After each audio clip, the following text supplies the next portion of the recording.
السلام عليكم ورحمة الله وبركاته. الحمد لله رب العالمين، والصلاة والسلام على أشرف الأنبياء والمرسلين نبينا محمد وعلى آله وصحبه أجمعين. أما بعد. ബഹുമാന്യരായ സഹോദരങ്ങളെ, അല്ലാഹു സുബ്ഹാനഹു വ തആലയുടെ ദീൻ മനസ്സിലാക്കാനാണ് നാം ഈ മസ്ജിദിൽ ഒരുമിച്ച് കൂടിയിട്ടുള്ളത്.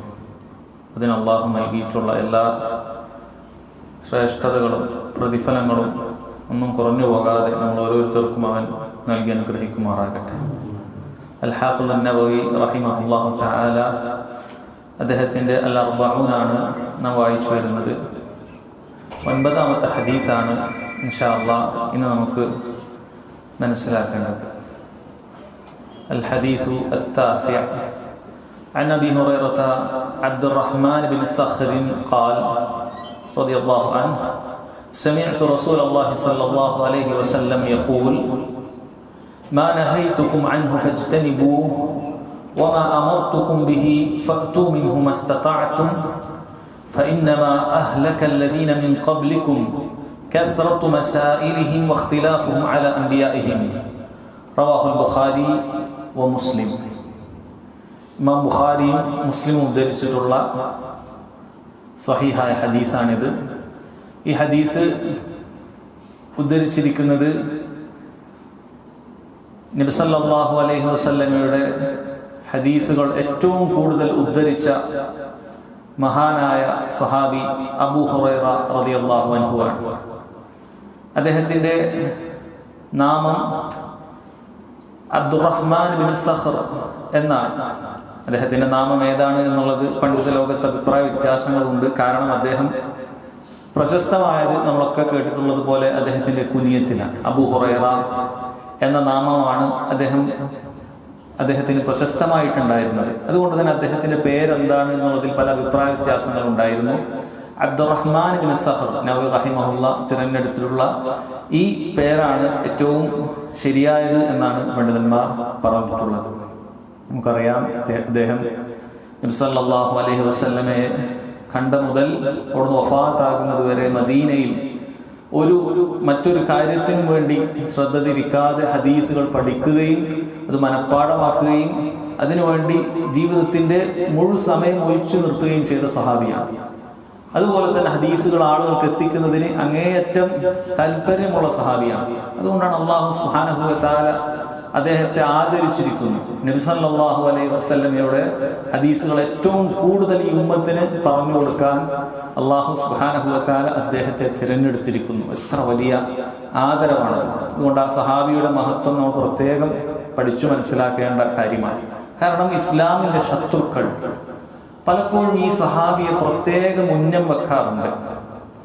ഹദീസുകളെ സംശയിപ്പിച്ചുകൊണ്ട് അബൂ ഹുറൈറ റളിയല്ലാഹു അൻഹു വെറുതെ കെട്ടിയുണ്ടാക്കിയതാണ്, അദ്ദേഹത്തിന് എങ്ങനെയാണ് കുറഞ്ഞ കാലം കൊണ്ട് നബി സല്ലല്ലാഹു അലൈഹി വസല്ലമയുടെ നുബുവത്ത് മുതൽ വഫാത്ത് വരെ ഒപ്പമുണ്ടായിരുന്ന അബൂബക്കർ സിദ്ദീഖ് റളിയല്ലാഹു അൻഹുവിനെയും കാളും അതുപോലെ തന്നെ മറ്റ് നബി സല്ലല്ലാഹു അലൈഹി വസല്ലമയുടെ ഭാര്യമാരെക്കാളും കൂടുതൽ ഹദീസ് ഉദ്ധരിക്കാൻ സാധിച്ചത് എന്നൊക്കെ രൂപത്തിൽ സംശയങ്ങൾ ഉണ്ടാക്കിക്കൊണ്ട് ഇദ്ദേഹത്തെ വളരെ മോശമായി ചിത്രീകരിക്കുക എന്നുള്ളത് ഇസ്ലാമിന്റെ ശത്രുക്കൾ എന്നും ചെയ്തിരുന്നു. നമ്മുടെ നാട്ടിൽ ചേകന്നൂർ മൗലവി എന്ന പേരിൽ അറിയപ്പെട്ട ഒരു ശൈത്താൻ, അയാള് അബൂ ഹുറൈറ റളിയല്ലാഹു അൻഹുവിനെ വളരെ മോശപ്പെട്ട പേരിൽ പറയുകയും അദ്ദേഹത്തെ കുറിച്ച് എഴുതുകയും ഒക്കെ ചെയ്തിട്ടുണ്ട്. ശേഷക്കാരായ അത്തരത്തിലുള്ള ആളുകളൊക്കെ ആ പാത പിന്തുടരുന്നത് കാണാൻ സാധിക്കും. എന്നാൽ യാതൊരു സംശയവുമില്ല, നബി സല്ലല്ലാഹു അലൈഹി വസല്ലമയുടെ സ്വഹാബികളുടെ കൂട്ടത്തിൽ തന്നെ വളരെയധികം ശ്രേഷ്ഠതയുള്ള മഹാനായ സ്വഹാബിയാണ് അബൂ ഹുറൈറ റളിയല്ലാഹു അൻഹു.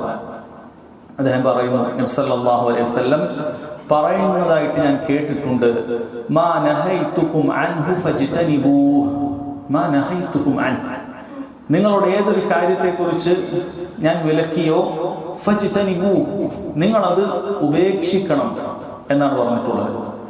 നഹി, വിലക്ക് എന്ന് പറഞ്ഞാൽ അത് തൊലബ് തർക്കാൻ, ഒരു കാര്യം ഉപേക്ഷിക്കാൻ വേണ്ടി ആവശ്യപ്പെടലിനാണ് നഹി എന്ന് പറയുന്നത്. കൽപ്പന എന്ന് പറയുന്നത് തൊലബുൽ ഫിഅലാണ്. അംർ എന്ന് പറയുന്നത് തൊലബുൽ ഫിഅലാണ്. ഒരു കാര്യം ചെയ്യാൻ വേണ്ടി ആവശ്യപ്പെടുന്നതിനാണ് അംർ എന്ന് പറയുന്നത്. ഇവിടെ ഒരു കാര്യം ചെയ്യാതിരിക്കാൻ, ചെയ്യരുത് എന്നുള്ള ആവശ്യപ്പെടലിനാണ് നഹി എന്ന് പറയുന്നത്. ഇവിടെ നബി സല്ലല്ലാഹു അലൈഹി വസല്ലം പറയുന്നു, മാ നഹൈതുകും അൻഹു, ഏതൊരു കാര്യത്തെ തൊട്ട് ഞാൻ നിങ്ങളെ വിലക്കിയോ എന്നാണ് പറയുന്നത്. അല്ലാഹുവിന്റെ റസൂൽ സല്ലല്ലാഹു അലൈഹി വസല്ലം ഒരു കാര്യം വിലക്കിയാൽ സഹോദരങ്ങളെ നമ്മൾ ഉടൻ മനസ്സിലാക്കേണ്ട വളരെ അടിസ്ഥാനപരമായ പാഠമാണ്, അത് അല്ലാഹു സുബ്ഹാനഹു വ തആല വിലക്കിയിട്ടുള്ളതാണ്. അതുകൊണ്ട് തന്നെ ഹദീസ് ഗ്രന്ഥങ്ങളിൽ ഏതെങ്കിലുമൊക്കെ കാര്യത്തിൽ നബി സല്ലല്ലാഹു അലൈഹി വസല്ലം ഒരു കാര്യം വിലക്കി എന്ന് പറഞ്ഞാൽ അത് അല്ലാഹു സുബ്ഹാനഹു വ തആല വിലക്കി എന്നുള്ളത് നിസ്സംശയം നമുക്ക് പറയാം. അങ്ങനെ തന്നെയാണ് പറയേണ്ടത്. അല്ലാഹു വിലക്കിയിരിക്കുന്നു. എവിടെ? ഹദീസ് ഓതുക. അല്ലാതെ അള്ളാഹു വിലക്കി എന്ന് പറയുമ്പോൾ ഖാല അല്ലാഹു തആല എന്ന് പറഞ്ഞ സൂറത്തിൽ ഏതെങ്കിലും ഒരു ആയത്ത് ഓതിയാൽ മാത്രമേ അള്ളാഹു വിലക്കി എന്ന് നമ്മൾ മനസ്സിലാക്കരുത്. അള്ളാഹു വിലക്കി എന്ന് പറഞ്ഞാൽ അത് ഹദീസുകളിൽ വന്ന് അള്ളാഹു വിലക്കി എന്നാണ്. അതുപോലെ ഖുർആനിൽ അല്ലാഹു സുബ്ഹാനഹു വ തആല വിലക്കിയ ഒരു കാര്യത്തെയും തിരിച്ചും പറയാം. റസൂലുള്ളാഹി സ്വല്ലല്ലാഹു അലൈഹി വസല്ലം വിലക്കി എന്നുള്ളത് തിരിച്ചും പറയാവുന്നതാണ്. അത് നിസ്സംശയം നമ്മൾ പഠിക്കേണ്ട കാര്യമാണ്. കാരണം തെളിവാകുക എന്നുള്ള കാര്യത്തിൽ ഖുർആനും ഹദീസുകളും ഒരേ തട്ടിലാണ്, രണ്ട് തട്ടിലല്ല. നമ്മൾ ഖുർആൻ ഒന്നാം പ്രമാണം, ഹദീസ് രണ്ടാം പ്രമാണം എന്ന് പറയുന്നത് എണ്ണാൻ വേണ്ടിയിട്ടാണ്, അല്ലെ? രണ്ട് എണ്ണം പറയണം. നമുക്ക് രണ്ട് പ്രമാണങ്ങളുണ്ട്, ഒന്ന് ഖുർആൻ, രണ്ട് ഹദീസ്. അങ്ങനെ എണ്ണം പറയാൻ വേണ്ടിയിട്ട്, ക്രമം പറയാൻ വേണ്ടിയിട്ട് ആ രൂപത്തിൽ പറയുന്നത് മാത്രമാണ്. അതല്ലാതെ എൻ്റെ ദർജയിൽ ഒരു കുറവില്ല. ഒരു കാര്യം ഖുർആനിൽ വന്നാൽ ഞാൻ പെട്ടെന്ന് സ്വീകരിക്കും, ഹദീസിൽ വന്നു കഴിഞ്ഞാൽ എനിക്കത് സ്വീകരിക്കേണ്ടതില്ല എന്നില്ല, അല്ലെ? ഖുർആനിൽ തൊട്ട് ഹദീസിന് ഒരു വ്യത്യാസമുള്ളത് അത് സ്ഥിരപ്പെട്ടതാണോ അല്ലേ എന്ന് പരിശോധിക്കപ്പെടണം. അതാണ് ഒരു വ്യത്യാസമാകേണ്ടത്. സ്ഥിരപ്പെട്ട് കഴിഞ്ഞാൽ പിന്നീട് ഒരു വ്യത്യാസവുമില്ല, രണ്ടും ഒരേ തട്ടിലാണ്. അതല്ലാതെ ഖുർആൻ ഉയർന്നിട്ട് ഹദീസ് താഴെ, അങ്ങനെ ഇല്ല. കാരണം അല്ലാഹു സുബ്ഹാനഹു വ തആലയുടെ വഹിയാണ് രണ്ടും എന്നുള്ളതിൽ യാതൊരു സംശയവും നമുക്കുണ്ടാകാൻ പാടില്ല. അതുകൊണ്ട് ഒരു കാര്യം ഹദീസിൽ വിലക്ക് വന്നാൽ എനിക്കൊന്ന് അത്ര ഉഷാറില്ല, ഖുർആനിൽ വന്നത് മാത്രമേ ഞാൻ സ്വീകരിക്കുകയുള്ളൂ, ഖുർആനിൽ വന്നിട്ടില്ലല്ലോ, അങ്ങനെ നമുക്ക് തോന്നാൻ പാടില്ല. ഹദീസിൽ നബി സല്ലല്ലാഹു അലൈഹി വസല്ലം വിലക്കിയാൽ അത് അല്ലാഹു സുബ്ഹാനഹു വ തആല വിലക്കിയതിന് തുല്യമാണ്. യാതൊരു സംശയം അതിന് ഉണ്ടാകാൻ പാടില്ല. നമ്മെ സംബന്ധിച്ചിടത്തോളം അത് സ്ഥിരപ്പെട്ടോ ഇല്ലേ എന്നത് മാത്രമേ പരിശോധിക്കപ്പെടേണ്ടതുള്ളൂ എന്ന് മനസ്സിലാക്കുക. മാ നഹൈതുകും അൻഹു ഫജ്തനിബൂ. നബി സല്ലല്ലാഹു അലൈഹി വസല്ലം ഉപയോഗിച്ച വാക്ക് ഇജ്തനബ എന്ന് പറയുന്ന അറബി ഭാഷയിലെ ഒരു വാക്കാണ്. ഉപേക്ഷിക്കുക എന്നുള്ളതിന് പല വാക്കും അറബിയിലുണ്ട്. തറക്ക എന്ന് പറഞ്ഞാൽ ഉപേക്ഷിച്ചു എന്നാണ് അർത്ഥം. അപ്പൊ ഉത്രുക്കു എന്ന് പറഞ്ഞാൽ നീ അത് ഉപേക്ഷിക്കൂ എന്ന അർത്ഥം കിട്ടും. ഇജ്തനബ എന്ന് പറഞ്ഞാലും ഉപേക്ഷിച്ചു, വെടിഞ്ഞു എന്നൊക്കെയാണ് അർത്ഥം. ഇജ്തനിബു എന്ന് പറഞ്ഞാൽ നീ അത് ഉപേക്ഷിക്കണം എന്ന അർത്ഥം കിട്ടും. പക്ഷെ ഇജ്തനിബു എന്ന് പറയുന്നതിന് ഒരു മുബാലഗത്തുണ്ട്. വളരെ കൃത്യമായി വളരെയധികം വിദൂരം നീ നിൽക്കണം എന്ന അർത്ഥമുണ്ട്. നീ ഒരു വശത്താണ്, നീ ഉപേക്ഷിക്കാൻ പറഞ്ഞ തിന്മ അത് അപ്പുറത്തെ കരയിലായിരിക്കണം, അതിന്റെ ഭാഗത്തുണ്ടാകാൻ പാടില്ല എന്നതിന്റെ അർത്ഥം. അതാണ് ഉത്രുക്കു എന്ന് പറയുന്നതിനേക്കാളും ഇജ്തനിബു എന്ന് പറയുന്ന വാക്കിന് അർത്ഥം. അതായത് തിന്മ വിലക്കാൻ പറഞ്ഞാൽ വിലക്കിയിട്ടുള്ള തിന്മയുടെ പരിസരത്ത് നീ ഉണ്ടാകരുത്. നീ അതിനെ വെടിഞ്ഞുകൊണ്ട് മറ്റൊരു ഭാഗത്തേക്ക് നീ ഉണ്ടാകണം എന്നാണ് സഹോദരങ്ങളെ അതുകൊണ്ട് ഉദ്ദേശിക്കുന്നത്. ഇനി വിലക്കുകൾ നമ്മൾ ഖുർആനിലും സുന്നത്തിലും നോക്കിക്കഴിഞ്ഞാൽ രണ്ട് രൂപത്തിലുള്ള വിലക്കുകൾ കാണാം. ഒന്ന് ഇമ്മ അൻ യകൂന ജാസിമൻ, അത് നിർബന്ധപൂർവ്വം ഒഴിവാക്കണം എന്ന് പറയുന്ന രൂപത്തിൽ വിലക്കാണ്. അതുകൊണ്ട് തന്നെ അത് പ്രവർത്തിക്കൽ ഹറാമാണ്, ചെയ്യാൻ പാടില്ല. എല്ലാ മുസ്ലിമും അത് നിർബന്ധമായി ഉപേക്ഷിക്കേണ്ടതുണ്ട്. നിർബന്ധപൂർവ്വം വിലക്കിയിട്ടുള്ള കാര്യം അതിനാണ് ഹറാം എന്ന് പറയുന്നത്. വിലക്കുകൾ രണ്ട് രൂപത്തിലാണ്. ഒന്ന് ഹറാമാണ്, രണ്ടാമത്തത് ഇമ്മ യകൂന ഗൈറു ജാസിമിൻ ഫയഖ്തദി അൽ ഖറാഹ. രണ്ടാമത്തേത് ഇത് നിർബന്ധ ബുദ്ധിയിലല്ല, മറിച്ച് അല്ലാഹു സുബ്ഹാനഹു വ തആല അവൻ നമ്മോടത് ഉപേക്ഷിക്കാൻ പറഞ്ഞത് നമുക്ക് കൂടുതൽ നല്ലതാണ്. പക്ഷേ റബ്ബിന്റെ കാരുണ്യം, അത്തരം ചില കാര്യങ്ങൾ അത് നമ്മൾ ചെയ്തു കഴിഞ്ഞാൽ അതിൻ്റെ പേരിൽ ശിക്ഷിക്കുകയില്ല. അതിനാണ് കറാഹത്ത് എന്ന് പറയുന്നത്. കറാഹത്തായ കാര്യങ്ങളുണ്ട്, അതിൽപ്പെട്ടതാണ് നമ്മൾ ഇശാക്ക് ശേഷം ഒരാവശ്യമില്ലാതെ, ഒരു മസ്ലഹത്തും ഇല്ല, ഒരു ഉപകാരവും, വെറുതെ ഇരുന്ന് സമയം കൂട്ടുക, അല്ലെ? എന്നിട്ട് വൈകി ഉറങ്ങുക, എന്നിട്ട് സുബഹിയൊക്കെ നേരം തിരിച്ച് എഴുന്നേൽക്കുക. ഇതൊക്കെ വലിയ തെറ്റാണ്. അപ്പൊ അതിനുവേണ്ടി ഒരാവശ്യമില്ലാതെ രാത്രി നമ്മൾ അങ്ങനെ സമയം കളഞ്ഞാലോ അതിനെ കറാഹത്താണ് പറയുക. രാത്രി അനാവശ്യമായി വർത്താനം പറഞ്ഞിരിക്കുക ഇശാക്ക് ശേഷം, അത് കറാഹത്താണ് എന്ന് പറയും. ഇപ്പൊ സഹോദരങ്ങൾ, രണ്ട് രൂപത്തിലാണ് വിലക്ക്. ഒന്ന്, നിർബന്ധ ബുദ്ധിയാൽ നമ്മൾ ഉപേക്ഷിക്കാൻ പറഞ്ഞിട്ടുണ്ട്, അതിനാണ് ഹറാം എന്ന് പറയുന്നത്. രണ്ടാമത്തേത്, അല്ലാഹു തആല നമ്മോടത് ഒഴിവാക്കാനാണ് പറഞ്ഞിട്ടുള്ളത്. അത് ഒഴിവാക്കുക എന്നുള്ളതിലാണ് ഒരു മുസ്ലിമിനെ സംബന്ധിച്ചിടത്തോളം അവന് നന്മയുള്ളത്. അങ്ങനെ ഒഴിവാക്കാൻ പറഞ്ഞത് ഒഴിവാക്കുക എന്നുള്ളതിനാണ് നന്മയുള്ളത്. ഫജ്തനിബൂ, പൂർണ്ണമായും ഉപേക്ഷിക്കണം എന്നാണ് പറഞ്ഞത്. നമ്മൾ രണ്ടാമത് ഇനി അമ്രിനെ കുറിച്ച് പറയുന്നുണ്ട്. ഇദ വമാ അമർതുകും ബിഹി ഫഅതു മിൻഹു മസ്തതഅതും, നിങ്ങളോടൊരു കാര്യം ഞാൻ കൽപ്പിച്ചാൽ സാധിക്കുന്നത്ര നിങ്ങൾ ചെയ്യണം എന്നാണ് പറഞ്ഞത്. എന്നാൽ ഇവിടെ സാധിക്കുന്നത്ര ഉപേക്ഷിക്കണം എന്ന് പറഞ്ഞിട്ടില്ല, അങ്ങനെ ഒരു നിബന്ധന പറഞ്ഞിട്ടില്ല. തിന്മയെ കുറിച്ച് പറഞ്ഞപ്പോൾ ഫജ്തനിബൂ, പൂർണ്ണമായി വെടിയാനാണ് പറഞ്ഞത്. എന്തുകൊണ്ടാണ് അങ്ങനെ പറഞ്ഞത്? പണ്ഡിതന്മാർ പറഞ്ഞു, രണ്ട് കാരണങ്ങളാണ്. ഒന്ന്, ഒരു കാര്യം ഉപേക്ഷിക്കുക എന്നുള്ളത് മുഴുവൻ മനുഷ്യർക്ക് ചെയ്യാൻ സാധിക്കുന്ന കാര്യമാണ്. തിന്മ ഉപേക്ഷിക്കുക എന്നുള്ളതിന് പ്രത്യേകം കഴിവോ ശക്തിയോ ആവശ്യമില്ല. ഒരാൾക്കത് ഉപേക്ഷിക്കണമെന്നുള്ള ദൃഢബോധ്യം ഉണ്ടായാൽ അയാൾക്കത് ഉപേക്ഷിക്കാൻ സാധിക്കുന്നതാണ്. ഒരാൾക്ക് ഇസ്തിതാഅത്തിന്റെ ആവശ്യമില്ല. എനിക്ക് വയ്യ, ഉപേക്ഷിക്കാൻ വയ്യ, എനിക്ക് ശാരീരികമായി വയ്യ എന്ന് പറയാൻ ഒരാൾക്ക് സാധിക്കുകയില്ല. മറിച്ച് അയാൾക്ക് കൽബ് കൊണ്ട് അത് വേണ്ടതില്ല എന്ന് തീരുമാനിക്കാനുള്ള കഴിവ് ആവശ്യമുള്ളൂ. അതല്ലാതെ ശാരീരികമായിട്ടുള്ള ഒരു ക്ഷമത അതിന് ആവശ്യമില്ല. അതുകൊണ്ടാണ് അത് പൂർണ്ണമായി ഉപേക്ഷിക്കാൻ പറഞ്ഞത്. ഉദാഹരണം പറയുകയാണെങ്കിൽ, സിഗരറ്റ് വലിക്കുന്ന ദുശീലമുള്ള ആളുകൾ പലരും, മുസ്ലിമീങ്ങളിൽ ആ ഹറാമായ പ്രവൃത്തി ചെയ്യുന്നവരിൽ പലരും റമളാൻ വരുന്ന സമയത്ത് 30 ദിവസം അവർക്ക് പകലത് ഉപേക്ഷിക്കാൻ സാധിക്കുന്നുണ്ട്, അല്ലെ? രാവിലെ ഫജ്ർ മുതൽ മഗ്രിബ് വരെ ഏകദേശം 12 മണിക്കൂറൊക്കെ അവരത് കൃത്യമായി ഉപേക്ഷിക്കും. അതായത് ഇതിന് അഡിക്റ്റ് ആയിട്ടുള്ള ആളുകളെ കുറിച്ചാണ് പറയുന്നത്. സ്ഥിരമായിട്ട് ഒരു പാക്കറ്റോ ഒക്കെ വലിച്ചു തീർക്കുന്ന ആളുകൾ റമളാൻ വരുന്ന സമയത്ത് അവർക്ക് ആ റമളാനിന്റെ ഹുർമത്ത് പ്രമാണിച്ച് അത് നോമ്പ് മുറിയാതിരിക്കാൻ അത് ഉപേക്ഷിക്കുന്നുണ്ട്, അവർക്കത് കഴിയുന്നുണ്ട്. പക്ഷെ റമളാൻ അല്ലാത്തൊരു ദിവസത്തിൽ പറഞ്ഞാലോ രാവിലെ തൊട്ട് ഉച്ചവരെ ഒഴിവാക്കാൻ പറഞ്ഞാൽ അവർക്ക് സാധിക്കുന്നില്ല. ഇത് വേണമെന്ന് വിചാരിച്ചാൽ അവർക്ക് സാധിക്കുന്നുണ്ട് എന്നുള്ളതിന് തെളിവാണ് റമളാനിന്റെ പകലിൽ അവരത് ഒഴിവാക്കുന്നു എന്നുള്ളത്. അതുകൊണ്ട് ഒരു കാര്യം ഉപേക്ഷിക്കാൻ സഹോദരങ്ങളെ നമുക്ക് ഒരു ഒരു കഴിവ് ആവശ്യമില്ല, അയാൾക്ക് മനസ്സിൽ വേണം എനിക്ക് ഉപദ്രവം ചെയ്യുന്നതാണ്.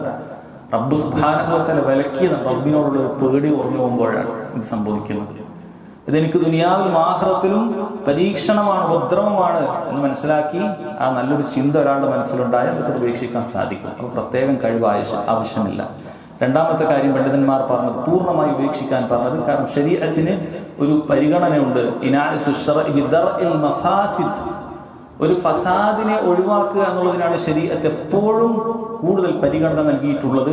അഅ്ളമു മിൻ ഇനായതിഹി ബിജൽബിൽ മസാലിഹ്, ഒരു ഉപകാരം ഇങ്ങോട്ട് എടുക്കുക, ഉപകാരം നേടിയെടുക്കുക എന്നതിനേക്കാളും ഒരു ഉപദ്രവം ഇല്ലാതിരിക്കുക എന്നുള്ളതിനാണ് ശരീഅത്ത് എപ്പോഴും പരിഗണന നൽകിയിട്ടുള്ളത് എന്ന് കാണാൻ സാധിക്കും. ഇതെപ്പോഴും നമ്മൾ മനസ്സിലാക്കേണ്ട ഒരു അടിസ്ഥാന തത്വമാണത്. നമ്മളൊരു നന്മ ചെയ്യാൻ ഉദ്ദേശിക്കുന്നു, പക്ഷേ ആ നന്മ ചെയ്യുന്ന സമയത്ത് നമുക്ക് അതിനേക്കാളും വലിയ തിന്മ അവിടെ സംഭവിക്കുകയാണ് എങ്കിൽ നമുക്ക് ചില സമയത്ത് ആ നന്മ ഉപേക്ഷിക്കേണ്ടി വരും. ഉദാഹരണം പറയാം. നമ്മൾ അള്ളാഹുവിൻ്റെ മാർഗത്തിൽ ഒരാളെ ക്ഷണിക്കാൻ വേണ്ടി നമ്മൾ ഒരു സ്ഥലത്തേക്ക് ഇറങ്ങി പുറപ്പെട്ടാൽ അത് വളരെ വലിയ ദീൻ പ്രോത്സാഹിപ്പിച്ചിട്ടുള്ള കാര്യമാണ്. പക്ഷെ നമ്മളങ്ങനെ പോകുന്ന സ്ഥലം വളരെ അപകടം പിടിച്ച സ്ഥലമാണ്. നമ്മളങ്ങനെ പോയി കഴിഞ്ഞാൽ അതിൻ്റെ പേരിൽ വലിയ കലാപം അവിടെ നടക്കുമെന്ന് നമുക്ക് കൃത്യമായി വിവരം കിട്ടി.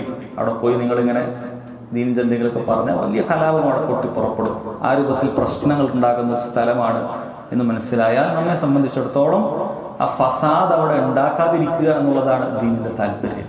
ഇത് നന്മ വരുന്ന കാര്യമാണ്. പക്ഷെ ദീൻ താല്പര്യപ്പെടുന്ന ഒരു ഫിത്ന ഇല്ലാതിരിക്കുക എന്നുള്ളതാണ്. അത് വളരെ കൃത്യമായി നമ്മൾ മനസ്സിലാക്കേണ്ട കാര്യമാണ്. എന്നാൽ ഇവിടെ നന്മകൾ ചെയ്യുക എന്നുള്ളത് എന്ത് ചെയ്തിട്ടുണ്ട്? ഇസ്തിതാഅത്ത്, കഴിവുള്ളവർ ചെയ്താൽ മതി എന്നുള്ള നിലക്കാണ് അല്ലാഹു സുബ്ഹാനഹു വ തആല പറഞ്ഞിട്ടുള്ളത്. അപ്പൊ ഇതിൽ നിന്ന് നമുക്ക് മനസ്സിലാക്കേണ്ട പ്രധാനപ്പെട്ട ഒരു ഖായിദ ഒന്ന്, അൽ മൻഹിയു അൻഹു യുജ്തനബു മുത്ലഖൻ. അല്ലാഹു സുബ്ഹാനഹു വ തആല വിലക്കിയിട്ടുള്ള കാര്യം നിരുപാധികം നമ്മൾ ഒഴിവാക്കേണ്ടതാണ്. അത് ഹറാമാണെങ്കിൽ വാജിബായിട്ട് ഒഴിവാക്കണം. ഇനി കറാഹത്താണ് എങ്കിൽ അത് ഒഴിവാക്കലാണ് ഏറ്റവും അഫ്ളൽ. അതാണ് ഒന്നാമത്തെ ഖായിദ. രണ്ടാമത്തെ ഖായിദ സഹോദരങ്ങളെ, ദർഉൽ മഫാസിദി മുഖദ്ദമുൻ അലാ ജൽബിൽ മസാലിഹ്. ഒരു ഫസാദ് ഉണ്ടാകുന്നതിനെ തടയുക എന്നുള്ളതാണ് ഒരു നന്മ നേടുക എന്നതിനേക്കാളും ഇതിനെപ്പോഴും മുൻഗണന നൽകുന്നത് എന്ന കാര്യം അത് പറയുന്നുണ്ട്. ഇനിപ്പോഴാണ് ഒരാൾക്ക് ഹറാമ് ചെയ്യാൻ അനുവാദമുള്ളത്? ഒരാൾക്ക് ഹറാമ് ചെയ്യാൻ അനുവാദമുണ്ടോ? ഒരാൾക്ക് ഹറാമ് ചെയ്യാൻ ഒറ്റയടിക്ക് ചോദിച്ചു കഴിഞ്ഞാൽ അയാൾക്ക് ഒരു തരത്തിലും പാടില്ല. പക്ഷെ ദറൂറത്ത് വന്നു കഴിഞ്ഞാൽ, നിർബന്ധ സാഹചര്യം വന്നു കഴിഞ്ഞാൽ അയാൾക്ക് ചില ഹറാമുകൾ ചെയ്യാൻ ശരീഅത്തിൽ അനുവാദം നൽകുന്നുണ്ട്. അല്ലാഹു സുബ്ഹാനഹു വ തആല ഹറാമായ കാര്യങ്ങൾ വിശദീകരിച്ച് പറയുന്നതിനിടെ പറഞ്ഞു, വഖദ് ഫസ്സല ലക്കും മാ ഹറമ അലൈക്കും. നിങ്ങൾക്ക് ഹറാമായ കാര്യം അല്ലാഹു വളരെ വ്യക്തമായി വിശദീകരിച്ചു തന്നിട്ടുണ്ട്. ഇല്ലാ മദ്തുരിതും ഇലൈഹി. നിങ്ങൾ ഒരു കാര്യത്തിൽ ദറൂറത്തായി നിർബന്ധമായി അത് ചെയ്യേണ്ട ഒരവസ്ഥ വരികയാണ് എങ്കിൽ ഈ ദീനിൽ അല്ലാഹു സുബ്ഹാനഹു വ തആല നമുക്ക് ചില അളവുകൾ നൽകിയിട്ടുണ്ട്. എന്താണ് നിർബന്ധ സാഹചര്യം, ദറൂറത്ത് എന്ന് പറയുന്നത്? പണ്ഡിതന്മാർ പറയുന്നു, ആ കാര്യം ചെയ്തിട്ടില്ലെങ്കിൽ ഒരാൾക്ക് മരണം സംഭവിക്കാനുള്ള സാധ്യതയുണ്ട്. അതാണ് ദറൂറത്ത് എന്ന് പറയുന്നത്. ഒരാൾക്കത് ചെയ്തിട്ടില്ല എങ്കിൽ മരണം സംഭവിക്കാനുള്ള സാധ്യത മുന്നിലുണ്ട്. അയാളുടെ ശരീരത്തിനോ അതല്ലെങ്കിൽ അയാളുടെ ശരീരത്തിന്റെ ഏതെങ്കിലുമൊക്കെ അവയവങ്ങൾക്കോ ഒക്കെ പൂർണ്ണമായിട്ട് നാശം അവിടെ സംഭവിക്കാനുള്ള സാധ്യതയുണ്ട് എങ്കിലും അത് ദറൂറത്താണ് എന്ന് പറയുന്നു. ഒരാളുടെ ശരീരം തളർന്നു പോകാനുള്ള സാധ്യതയുണ്ട്, മരണം സംഭവിക്കണമെന്നില്ല, അങ്ങനെയൊക്കെ എന്തെങ്കിലുമൊക്കെ സംഭവിക്കാം. അല്ലെങ്കിൽ ദേഹത്തിന്റെ ഏതെങ്കിലും ഒരു ഭാഗമൊക്കെ അത് അയാൾക്ക് നഷ്ടപ്പെട്ടേക്കാം. ഇതൊക്കെ ദറൂറത്തിന്റെ സാഹചര്യം എന്ന് പണ്ഡിതന്മാർ വിശദീകരിച്ചത് കാണാൻ സാധിക്കും. ഉദാഹരണം പറയുകയാണെങ്കിൽ, ഒരാൾ ഒരു മരുഭൂമിയിലൂടെ നടന്നു പോവുകയാണ്.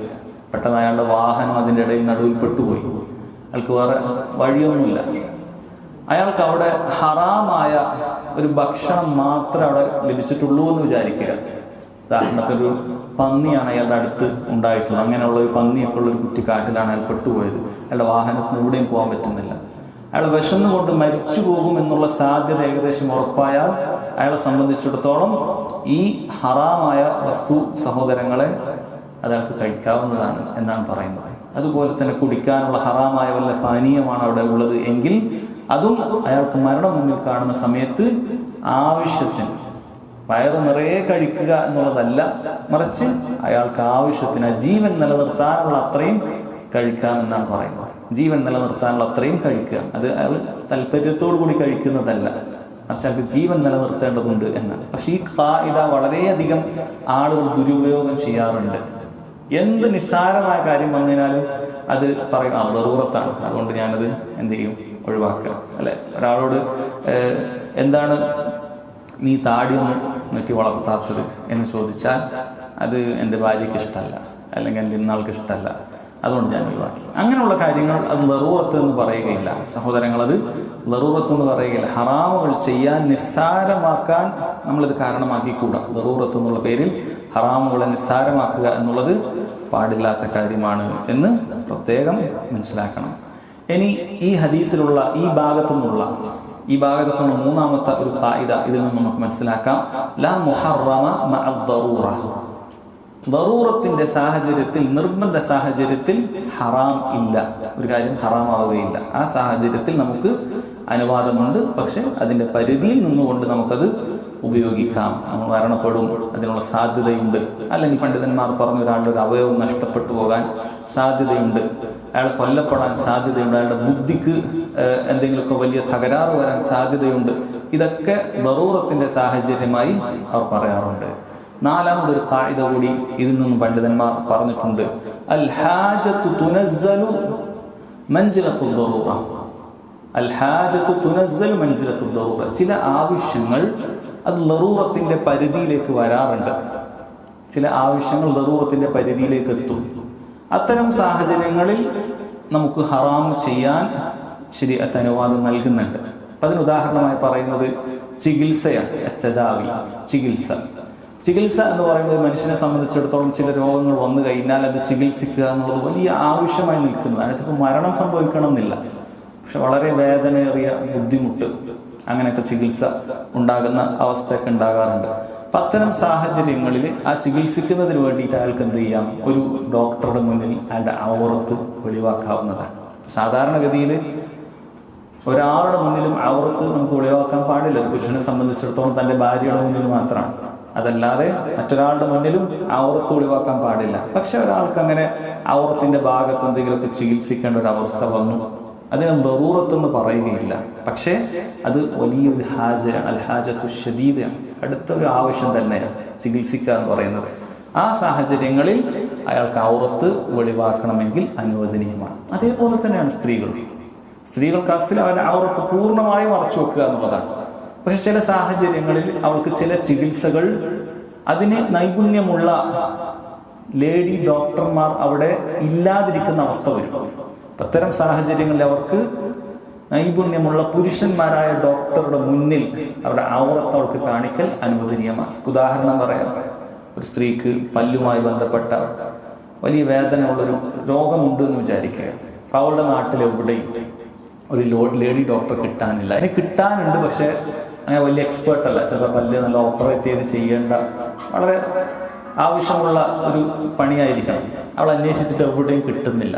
നാട്ടിലോ സമീപ പ്രദേശത്തോ എവിടെയും ഒരു ലേഡി ഡോക്ടർ കിട്ടുന്നില്ല. മെയിൽ ഡോക്ടർ ഉണ്ട്. ശരി, ഇത്തരം സാഹചര്യങ്ങളിൽ പണ്ഡിതന്മാർ പറയുന്നു അവൾക്ക് ഇത് ദറൂറത്തിന്റെ പരിധിയിലേക്ക് ഇത് വരും.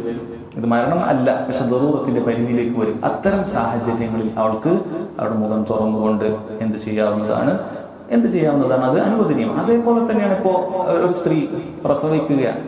ഒരു ഗൈനക്കോളജിസ്റ്റ് അവൾക്ക് പെട്ടെന്ന് ചിലപ്പോൾ വളരെയധികം അർജന്റ് ആകുന്ന എന്തെങ്കിലുമൊക്കെ ഭയങ്കര സീരിയസ് ആയിട്ടുള്ള ഒരവസ്ഥയിലേക്ക് എത്തിയെന്ന് വിചാരിക്കുക. സിസേറിയൻ ചെയ്യുമ്പോഴോ മറ്റോ അങ്ങനെയുള്ള സീരിയസ് ആയ അവസ്ഥയിലേക്ക് എത്തി. വളരെയധികം നൈപുണ്യമുള്ള ഒരു മാഹിറായ ഒരു ഡോക്ടർ അവിടെ അത്യാവശ്യമായി വന്നിരിക്കുകയാണ്. ഇത് അറ്റൻഡ് ചെയ്ത ലേഡി ഡോക്ടർക്കാണെങ്കിൽ ഇതിന് സാധിക്കുന്നില്ല. അവർ കയ്യോയില്ല, എനിക്ക് ഇത്തരം ഘട്ടങ്ങളിൽ ഇത് ചെയ്യാൻ അറിയില്ല. അവൾക്ക് അത്ര ചെയ്യാൻ നോർമലായിട്ട് വരുന്ന കാര്യങ്ങൾ പ്രൊസീജിയർ ചെയ്യുക എന്നതിനപ്പുറത്തേക്ക് എനിക്കറിയില്ല. ഒരു മെയിൽ ഡോക്ടർ ഇപ്പോൾ വളരെ അത്യാവശ്യമാണ് എന്ന് പറഞ്ഞു കഴിഞ്ഞാൽ സഹോദരങ്ങളെ, ആ സാഹചര്യങ്ങളിൽ ഒരു മെയിൽ ഡോക്ടറെ സമീപിക്കുക, അയാളുടെ ചികിത്സ സേവനം നമുക്ക് സ്വീകരിക്കുക എന്നുള്ളത് അനുവദനീയമായ കാര്യമാണ്. ഇത് നമ്മൾ മനസ്സിലാക്കണം. അതല്ലെങ്കിൽ നമുക്ക് വലിയ പ്രയാസം അവിടെ ഉണ്ടാകാം. അതുകൊണ്ട് അത്തരം സാഹചര്യങ്ങളിൽ ദീനിൽ എന്ത് ചെയ്യുന്നുണ്ട്? അൽ ഹാജ തുനസ്സലു മൻസിലത ദറൂറ, ദറൂറത്തിന്റെ പരിധിയിലേക്ക് വരും. പക്ഷെ ഇത്തരം കാര്യങ്ങളെല്ലാം തന്നെ നമ്മളത് ദുരുപയോഗം ചെയ്യുക എന്നുള്ള കാര്യം വളരെയധികം ശ്രദ്ധിക്കണം. ചില ആളുകൾ നിസ്സാരമായ കാര്യങ്ങളൊക്കെ ദറൂറത്തിന്റെ പരിധിയിലേക്ക് എത്തി എന്ന് പറഞ്ഞ് ചെയ്യും. നമ്മൾ നല്ല നീയത്തോടുകൂടി ആത്മാർത്ഥതയോടുകൂടി അള്ളാഹു സുബ്ഹാനഹു വ തആല ഒരു കാര്യം വിലക്കിയാൽ പരമാവധി ഞാനത് വിട്ടുനിൽക്കണം.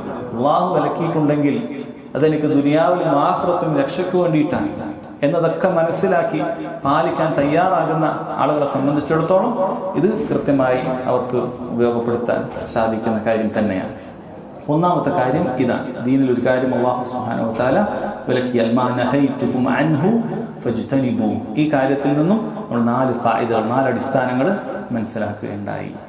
രണ്ടാമതായി പറഞ്ഞത് വമാ അമർതുകും ബിഹി ഫഅ്തു മിൻഹു മസ്തതഅതും, ഞാൻ നിങ്ങളോട് ഏതൊരു കാര്യമാണോ കൽപ്പിക്കുന്നത് ഫഅ്തു മിൻഹു മസ്തതഅതും, സാധിക്കുന്ന എത്ര നിങ്ങളത് കൊണ്ടുവരിക എന്നാണ് നബി സല്ലല്ലാഹു അലൈഹി വസല്ലം പറഞ്ഞത്. നമ്മൾ പറഞ്ഞു അംർ എന്ന് പറഞ്ഞാൽ ത്വലബുൽ ഫിഅൽ, ഒരു കാര്യം ചെയ്യാനുള്ള ആവശ്യപ്പെടലാണ്. ഒരു കാര്യം ചെയ്യാൻ ആവശ്യപ്പെടുക എന്നുള്ളത് നേരത്തെ നമ്മൾ നഹിയിൽ പറഞ്ഞതുപോലെ തന്നെ 2 രൂപത്തിൽ ഉണ്ട്. ചെയ്യാൻ നിർബന്ധപൂർവ്വം ആവശ്യപ്പെട്ട് കഴിഞ്ഞാൽ അതിനെയാണ് വാജിബ് എന്ന് പറയുക. നിർബന്ധപൂർവ്വം ചെയ്യാൻ ശരീഅത്തിൽ ആവശ്യപ്പെട്ട് കഴിഞ്ഞാൽ അതിനെ വാജിബ് എന്ന് പറയും. അത് ചെയ്യും നിർബന്ധമായി, ഉപേക്ഷിക്കാൻ പാടില്ല. രണ്ടാമത്തേത്, ഒരാൾക്ക് അല്ലാഹു സുബ്ഹാനഹു വ തആല അത് ചെയ്യാനോ ചെയ്യാതിരിക്കാനോ ഉള്ള അവസരം നൽകിക്കൊണ്ട് അത് നമുക്ക് അങ്ങേയറ്റം ഉപകാരമുള്ളതിനാൽ അള്ളാഹു നമ്മെ പ്രോത്സാഹിപ്പിക്കുന്നതാണ്. നബി സല്ലല്ലാഹു അലൈഹി വസല്ലം നമ്മെ പ്രോത്സാഹിപ്പിക്കുന്നതാണ്, ചെയ്യണമെന്ന് പറയും. പക്ഷെ നിർബന്ധ ബുദ്ധിയിൽ പറയുകയില്ല. അതിനെയാണ് മുസ്തഹബായ കാര്യം എന്ന് പറയുന്നത്. വാജിബല്ല, നമ്മൾ വാജിബിന്റെ കൂടെ സുന്നത്താണ് എന്ന് പറയാറുണ്ട്. അത് സുന്നത്താണ് നമ്മൾ പറയാറുണ്ട്. ചെയ്താൽ അതിന് പ്രതിഫലം വളരെയധികം ഉണ്ടാകും. ചെയ്തിട്ടില്ലെങ്കിൽ അല്ലാഹു സുബ്ഹാനഹു വ തആലയുടെ കാരുണ്യം നമ്മെ എന്ത് ചെയ്യുന്നില്ല, ശിക്ഷിക്കുന്നില്ല. ആ ഒരു 2 രൂപത്തിലുള്ള ആവശ്യപ്പെടൽ ഉണ്ടാകും. ഫഅ്തു മിൻഹു മസ്തതഅതും, ഈ 2 ആവശ്യങ്ങൾ വന്നു കഴിഞ്ഞാൽ നബി സല്ലല്ലാഹു അലൈഹി വസല്ലം നമ്മെ പഠിപ്പിക്കുന്നു ഫഅ്തു മിൻഹു മസ്തതഅതും, അത് ഞാൻ നിങ്ങളോട് ആവശ്യപ്പെട്ടാൽ നിങ്ങൾക്ക് സാധിക്കുന്ന അത്ര നിങ്ങൾ എന്ത് ചെയ്യണം, അത് കൊണ്ടുവരണം എന്ന് പറഞ്ഞിട്ടുണ്ട്. ഇവിടെ നോക്കൂ, ഇവിടെ ഒരു നിബന്ധന പറഞ്ഞു ഫഅ്തു മിൻഹു മസ്തതഅതും, നിങ്ങൾക്ക് സാധിക്കുന്ന എന്ന് പറഞ്ഞു. നേരത്തെ ഹറാമിന്റെ കാര്യം പറഞ്ഞപ്പോൾ മാ നഹൈതുകും അൻഹു ഫജ്തനിബൂ, അവിടെ മസ്തതഅതും പറഞ്ഞിട്ടില്ല. കാരണം നമ്മൾ പറഞ്ഞു ഹറാം എല്ലാവർക്കും ഉപേക്ഷിക്കാൻ സാധിക്കും. എന്നാൽ ഒരു കൽപ്പന പറഞ്ഞു കഴിഞ്ഞാൽ അതെല്ലാവർക്കും ചെയ്യാൻ സാധിക്കുകയില്ല. കാരണം ഏതൊരു പ്രവൃത്തി ചെയ്യണമെങ്കിലും ഇസ്തിതാഅത്ത് ഒരാൾക്ക് ആവശ്യമാണ്. ചില ആളുകൾക്ക് അതിന് സാധിക്കാൻ കഴിയാത്ത കാര്യങ്ങളുണ്ടാകും. ഇൻഷാ അല്ലാഹ് ഉദാഹരണങ്ങൾ പറയാം.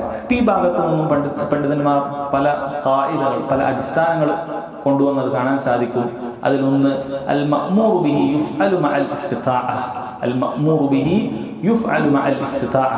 കൽപ്പിക്കപ്പെട്ട കാര്യം അത് ഇസ്തിതാഅത്ത് ഉണ്ടെങ്കിലാണ് ഒരാൾക്ക് എന്ത് ചെയ്യേണ്ടത്. അത് ചെയ്യാനുള്ള കഴിവുണ്ടെങ്കിൽ അത് ഒരാൾക്ക് ചെയ്യേണ്ടി വരുന്നു. രണ്ടാമത്തെ ഖായിദ ലാ വാജിബ മഅൽ അജ്സ്. ഒരാൾക്ക് അശക്തി ഉണ്ട് എങ്കിൽ അവിടെ അയാൾക്ക് എന്തില്ല, അത് നിർബന്ധമാകുന്നില്ല. അവർക്ക് ചെയ്യാൻ സാധിക്കാത്തൊരു അശക്തി വന്നാൽ അയാൾക്കതിന് എന്തില്ല, നിർബന്ധമില്ല. ഇവിടെ സഹോദരങ്ങളെ, ഒരാൾക്ക് അജ്സ് എന്ന് പറയുന്നത്, അശക്തി എന്ന് പറയുന്നത് അത് രണ്ട് രൂപത്തിൽ ഉണ്ടാകാറുണ്ട്. അജ്സുൻ ബിൽ കുല്ലിയ എന്ന് പറയും, പൂർണ്ണമായി ചെയ്യാൻ പറ്റാത്തൊരവസ്ഥ. ഉദാഹരണത്തിന് ഒരാൾ തളർന്നു കിടക്കുന്ന ഒരു വ്യക്തിയാണ്. അയാളെ സംബന്ധിച്ചിടത്തോളം എഴുന്നേറ്റിരിക്കാനും നിൽക്കാനും ഒന്നും പറ്റൂല. അയാൾക്ക് നിസ്കാരത്തിൽ നിന്നുകൊണ്ട് നിസ്കരിക്കുക എന്നുള്ള കാര്യത്തിൽ അയാൾ അജ്സുൻ ബിൽ കുല്ലിയാണ്, അത് സാധിക്കൂല. അല്ല, നിന്നുകൊണ്ട് നിസ്കരിക്കുക എന്നുള്ളത് ഫർദിൽ നമ്മൾ പറഞ്ഞതാണ്, നിർബന്ധമായ കാര്യമാണ്. പക്ഷെ തളർന്നു പോയ വ്യക്തിയെ സംബന്ധിച്ചിടത്തോളം അതിന് സാധിക്കുകയില്ല. അതുകൊണ്ട് തന്നെ ലാ വാജിബു മഅൽ അജ്സ്. ഈ കഴിവില്ലാത്ത സമയത്ത് അയാൾക്കത് നിർബന്ധമില്ല. അയാൾക്ക് ആ കിടന്നുകൊണ്ട് നിസ്കരിച്ചാൽ മതി. ഇനി രണ്ടാമത്തെ അജ്സുൻ ഹുക്മി എന്ന് പറയും. എന്ന് പറഞ്ഞാൽ സാധിക്കുമെന്ന് വെച്ചാൽ സാധിക്കും, പക്ഷെ ഭയങ്കര പ്രയാസത്തോടുകൂടിയേ സാധിക്കുള്ളൂ. ഏതുപോലെ ഒരാൾക്ക് അങ്ങേയറ്റത്തെ തലകറക്കം, ഭയങ്കര തലകറക്കം കൊണ്ട് സഹിക്കാൻ പറ്റാത്തൊരവസ്ഥ, മൈഗ്രെയിൻ തലകറക്കൊക്കെ ആയിട്ട് വളരെ ബുദ്ധിമുട്ടി കിടക്കുകയാണ്. അയാളെ സംബന്ധിച്ചിടത്തോളം എഴുന്നേറ്റ് നിസ്കരിക്കാൻ പറ്റുമോ എന്ന് ചോദിച്ചാൽ പറ്റും, പക്ഷെ നിന്ന് ഉടനെ വീഴാനുള്ള സാധ്യത വളരെ കൂടുതലാണ്. ചിലപ്പോൾ തലക്കറങ്ങി താഴെ വീണ് പോകും. അങ്ങനത്തെ ഒരു അവസ്ഥയാണ്. അതിനാണ് അജ്സുൻ ഹുക്മി എന്ന് പറയുന്നത്. അത്തരം സാഹചര്യങ്ങളിൽ വാജിബ് അയാൾക്ക് എന്ത് ചെയ്യാം, ഉപേക്ഷിക്കാം. അയാൾക്ക് എവിടെയെങ്കിലും പിടിച്ചിരുന്നിട്ട് നിസ്കരിക്കാം. ഇനി അതിനും സാധിക്കുമെങ്കിൽ കിടന്നുകൊണ്ട് നിസ്കരിക്കാം. അയാൾ പൂർണ്ണമായ അശക്തി ഉണ്ടെന്ന് അവിടെ പറയുന്നില്ലെങ്കിൽ പോലും അയാൾക്ക് അവിടെ ഇളവ് നൽകുകയാണ്. അപ്പൊ അജ്സുൻ രണ്ട് രൂപത്തിലുണ്ട്. അശക്തി ഒന്ന് ബിൽക്കുല്ലിയ, പൂർണ്ണമായ ശക്തി, തളർന്നുപോയ വ്യക്തിയെ പോലെ. അല്ലെങ്കിൽ അജ്സുൻ ഹുക്മി, അയാൾക്ക് രോഗം കാരണത്താൽ അവിടെ സാധിക്കുന്നില്ല, വളരെ പ്രയാസത്തോടു കൂടി മാത്രമേ ചെയ്യാൻ സാധിക്കുകയുള്ളൂ എന്നാണ് പറയുന്നത്. ഈ രണ്ട് ഘട്ടത്തിലും സഹോദരങ്ങളെ, ശരീഅത്ത് അയാൾക്ക് നിർബന്ധമായി ചെയ്യേണ്ട കാര്യം അളവ് നൽകുകയാണ്. അല്ലാഹു തആല പറഞ്ഞത് ഫത്തഖുല്ലാഹ മസ്തതഅതു. നിങ്ങൾ സാധിക്കുന്നത്ര അല്ലാഹു സുബ്ഹാനഹു വ തആല സൂക്ഷിക്കണം എന്നുള്ളതാണ് അല്ലാഹു തആല പറഞ്ഞത്. ലാ യുകല്ലിഫുല്ലാഹു നഫ്സൻ ഇല്ലാ വസ്അഹ. അല്ലാഹു തആല ഒരാളെയും അവന് കഴിയാത്ത കാര്യം നിർബന്ധിക്കുന്നില്ല. നമുക്ക് ശരീഅത്ത് അത്ര എളുപ്പമാണ്. ഇതാണ് ദീൻ യുസ്ർ. ദീൻ എളുപ്പമാണെന്ന് പറഞ്ഞാൽ ഇതാണ്. അല്ലാഹു സുബ്ഹാനഹു വ തആല ബുദ്ധിമുട്ടിച്ച് പ്രയാസപ്പെട്ട് അല്ലെ, അങ്ങനെ ദീനിൽ നിയമമില്ല. നീ തലകറങ്ങി വീണാലും സ്ഥലം നീ എഴുന്നേറ്റ് നിന്ന് നിസ്കരിച്ചാൽ ദീനിലില്ല. അവിടെ അയാൾക്ക് അശക്തിയുണ്ട്, അയാൾക്ക് അളവ് നൽകുകയാണ്. ഇതാണ് ദീൻ എളുപ്പം എന്ന് പറയുമ്പോൾ നമുക്ക് ഇതൊക്കെയാണ് ഓർമ്മ കണ്ടത്. ദീൻ അല്ലാഹു സുബ്ഹാനഹു വ തആല വളരെയധികം ബുദ്ധിമുട്ടുന്ന സാഹചര്യങ്ങളിൽ അവൻ നൽകുന്ന ഇളവുകൾ റബ്ബിന്റെ കാരുണ്യമാണ്, അള്ളാഹുവിന്റെ റഹ്മത്താണ്, അള്ളാഹുവിന്റെ ദീനാണ്. അവൻ ഉദ്ദേശിച്ചിട്ടുണ്ട് എങ്കിൽ അള്ളാഹു സുബ്ഹാനഹു വ തആല എങ്ങനെയായാലും നിർബന്ധമായും ചെയ്തേ മതിയാകും എന്നവന് പറയാമായിരുന്നു. അവനോട് ഇത് ചെയ്യാൻ പാടില്ല, ഈ നിയമം മാറ്റണം എന്ന് ആവശ്യപ്പെടാൻ ആരാണുള്ളത്? ആർക്കും അത് സാധിക്കുകയില്ല. പക്ഷെ അല്ലാഹു തആല അവനത് അടിമകൾക്ക് അങ്ങേയറ്റം എളുപ്പമാണ് നൽകിയിട്ടുള്ളത്. ഒരു കാര്യം ചെയ്യാൻ പറഞ്ഞപ്പോൾ ഫത്തഖുല്ലാഹ മസ്തതഅതു, സാധിക്കുന്നത് പോലെയാണ് ചെയ്യേണ്ടത്. കാരണം ചില ആളുകൾക്ക് അതിന് സാധിക്കുകയില്ല, അതിന് പ്രയാസമായിരിക്കും, ബുദ്ധിമുട്ടായിരിക്കും. അള്ളാഹുവിനെ അറിയാം. ഇവിടെയാണ് നമ്മൾ മനസ്സിലാക്കേണ്ടത്, ഏതൊരു റബ്ബാണ് ഫത്തഖുല്ലാഹ മസ്തതഅതു എന്ന് പറഞ്ഞത്, ആ റബ്ബിനറിയാൻ നിനക്ക് ഇസ്തിതാഅത്തുണ്ടോ? ഈ ആളുകളോട് പറഞ്ഞിട്ടുണ്ട് കാര്യമില്ല. അല്ല, ആളുകളോട് എനിക്ക് കഴിയുന്നില്ല എന്നൊക്കെ നമുക്ക് പറയാം. പക്ഷേ ഏതൊരു റബ്ബാണ് നിനക്ക് ഇസ്തിതാഅത്തുണ്ടെങ്കിൽ നീ എന്നെ അനുസരിച്ചാൽ മതി എന്ന് പറഞ്ഞത്, ആ റബ്ബിനറിയാലോ നിനക്ക് ഇസ്തിതാഅത്തുണ്ടോ ഇല്ലേ എന്നുള്ളത്. നീ പറയുന്നതല്ലല്ലോ, റബ്ബ് സുബ്ഹാനഹു വ തആലക്ക് അറിയാമല്ലോ നിനക്കതിന് കഴിയുന്നില്ല, നിനക്കത് സാധിക്കുന്നില്ല. അള്ളാഹ്ക്കറിയാം. അതുകൊണ്ട് ഇത് നമുക്ക് എന്തെങ്കിലുമൊക്കെ അലസതക്കോ അല്ലെങ്കിൽ ആ രൂപത്തിൽ എന്തെങ്കിലുമൊക്കെ ദീനിൽ മടി കാണിക്കാനോ ഉള്ള ഒരു ഓപ്ഷനായിട്ട് ആരും മനസ്സിലാക്കേണ്ടതില്ല. കാരണം അല്ലാഹു തആലക്ക് അറിയാം നിനക്ക് കഴിയില്ല, നീ പ്രയാസപ്പെടുകയാണ്. അതുകൊണ്ട് റബ്ബ് സുബ്ഹാനഹു വ തആല വെച്ചെങ്കിലും ഫത്തഖുല്ലാഹ മസ്തതഅതു, സാധിക്കുന്നത്ര അല്ലാഹുവിനെ സൂക്ഷിച്ചാൽ അങ്ങനെയാണ് ചെയ്യേണ്ടത് എന്ന് റബ്ബ് സുബ്ഹാനഹു വ തആല പറഞ്ഞത്. അപ്പോൾ രണ്ടാമത്തെ ഖായിദ സഹോദരങ്ങളെ അതാണ്, ലാ വാജിബ മഅൽ അജ്സ്. അശക്തി ഉണ്ടാകുന്ന സമയത്ത് നിനക്ക് നിർബന്ധം ഇല്ല എന്നുള്ളത്. മൂന്നാമത്തെ ഖായിദ ഇതിൽ നിന്നുണ്ടാകുന്ന ഒരു കാര്യമാണ്, അൽ മൈസൂറു ലാ യുസ്ഖതു ബിൽ മഅസൂർ. നമുക്ക് ചെയ്യാൻ പറ്റുന്ന എളുപ്പമുള്ള കാര്യങ്ങൾ അത് പ്രയാസമുള്ള കാര്യങ്ങളെ കൊണ്ട് നമുക്ക് ഒഴിവായി പോകുകയില്ല എന്നാണ് പറയുന്നത്. വിശദീകരിക്കുമ്പോൾ മനസ്സിലാവും. കാരണം ചില കാര്യങ്ങൾ, ഒരുപാട് കാര്യങ്ങൾ ഒരുമിച്ചുള്ളതായിരിക്കും. അതിൽ ചില ഭാഗം നമുക്ക് ചെയ്യാൻ പറ്റുന്നതായിരിക്കും, ചില കാര്യങ്ങൾ നമുക്ക് ചെയ്യാൻ പറ്റുന്നതായിരിക്കും, ചില കാര്യങ്ങൾ ചെയ്യാൻ പറ്റാത്തതായിരിക്കും. അവിടെ നമ്മൾ മനസ്സിലാക്കേണ്ടത് ചെയ്യാൻ പറ്റാത്തതിൽ മാത്രമാണ് നമുക്ക് അളവുള്ളത്. ചെയ്യാൻ പറ്റുന്നത് നമ്മൾ ചെയ്യണം, ചെയ്യാൻ പറ്റാത്തത് അതിലാണ് നമുക്ക് അളവുള്ളത്. അപ്പോൾ ചെയ്യാൻ പറ്റാത്തത് നമുക്ക് ഉപേക്ഷിക്കാം. എന്നാൽ ചെയ്യാൻ പറ്റുന്ന കാര്യം മുഴുവൻ ചെയ്യേണ്ടതുണ്ടോ? പണ്ഡിതന്മാർ പറയുന്നു അതിൽ ചില വിശദീകരണങ്ങളുണ്ട്. ഒന്ന്, ആ കർമ്മം ഇങ്ങനെ ജുസ് ആയിട്ട് ഭാഗങ്ങളായിട്ടുള്ള കർമ്മമല്ലെങ്കിൽ, അത് ഭാഗങ്ങളായിട്ടുള്ള കർമ്മമല്ലെങ്കിൽ നമുക്ക് ചെയ്യേണ്ടതില്ല. ഉദാഹരണം പറയാം, നോമ്പ്. ഒരാൾക്ക് രോഗിയാണ്, അയാൾക്ക് ഒരു ഗുളിക അയാൾ സുബഹിക്ക് മുമ്പ് കുടിച്ചു. രണ്ടാമത്തെ ഒരു ഗുളിക അയാൾക്ക് ളുഹറിനാണ് കുടിക്കേണ്ടത്. ആ ഒരു സമയം ഉച്ചയ്ക്ക് കുടിക്കണം. അത് കുടിച്ചിട്ടില്ലെങ്കിൽ വളരെയധികം രോഗം മൂർച്ഛിച്ചു പോകുന്ന പ്രയാസകരമാകുന്ന ഒരു രോഗമാണ്. എന്നാൽ അതിനിടയിൽ വേറെ പ്രശ്നമില്ല, ആ സമയത്ത് ഗുളിക കുടിച്ചാൽ മതി. ഇപ്പൊ ഇവിടേക്ക് നോമ്പെന്ന് പറഞ്ഞു കഴിഞ്ഞാൽ ഒരൊറ്റ കാര്യമാണ്. തുലൂഉൽ ഫജ്ർ മുതൽ ഗുറൂബു ശംസ് വരെ നമ്മൾ സൂര്യാസ്തമയം വരെ ഒരുമിച്ച് പോകണം. ഫജ്റിന്റെ ആരംഭം മുതൽ സൂര്യാസ്തമയം വരെ നമുക്ക് നോമ്പെടുക്കണം. അത് പകുതി പകുതിയായിട്ടുള്ളതല്ല. ഇവിടെ ഇയാൾക്ക് വേണമെങ്കിൽ ഉച്ച വരെ നോമ്പെടുക്കാൻ പറ്റുമോ? പറ്റൂല. കാരണം നോമ്പ് അതുകൊണ്ട് എടുത്തിട്ട് കാര്യമില്ല. അതുകൊണ്ട് നിനക്ക് ഉച്ചക്കല്ലേ നീ ഗുളി കുടിക്കാനുള്ളൂ, നീ ഫത്തഖുല്ലാഹ മസ്തതഅതും എന്ന് പറഞ്ഞിട്ട് ഉച്ച വരെ നീ നോമ്പെടുത്തോളൂ എന്ന് പറയാൻ അയാൾക്ക് അയാളോട് അങ്ങനെ നമ്മൾ പറയേണ്ടതില്ല. കാരണം നോമ്പ് എന്ന് പറയുന്നത് ഒരൊറ്റ കാര്യമാണ്. അതുകൊണ്ട് അയാൾക്ക് സാധിക്കുന്ന ഒന്നും അവിടെ ഇല്ല, അല്ലെങ്കിൽ സാധിക്കുന്നതുണ്ട്, പക്ഷെ അത് ചെയ്തത് കൊണ്ട് കാര്യമില്ല. ഇതൊരൊറ്റ കർമ്മമാണ്. എന്നാൽ നിസ്കാരം നമുക്ക് നിസ്കാരത്തിൽ നിൽക്കുക എന്ന് പറയുന്ന കാര്യം ഒരാൾക്ക് എല്ലാ റക്കായത്തിലും ഉണ്ട്.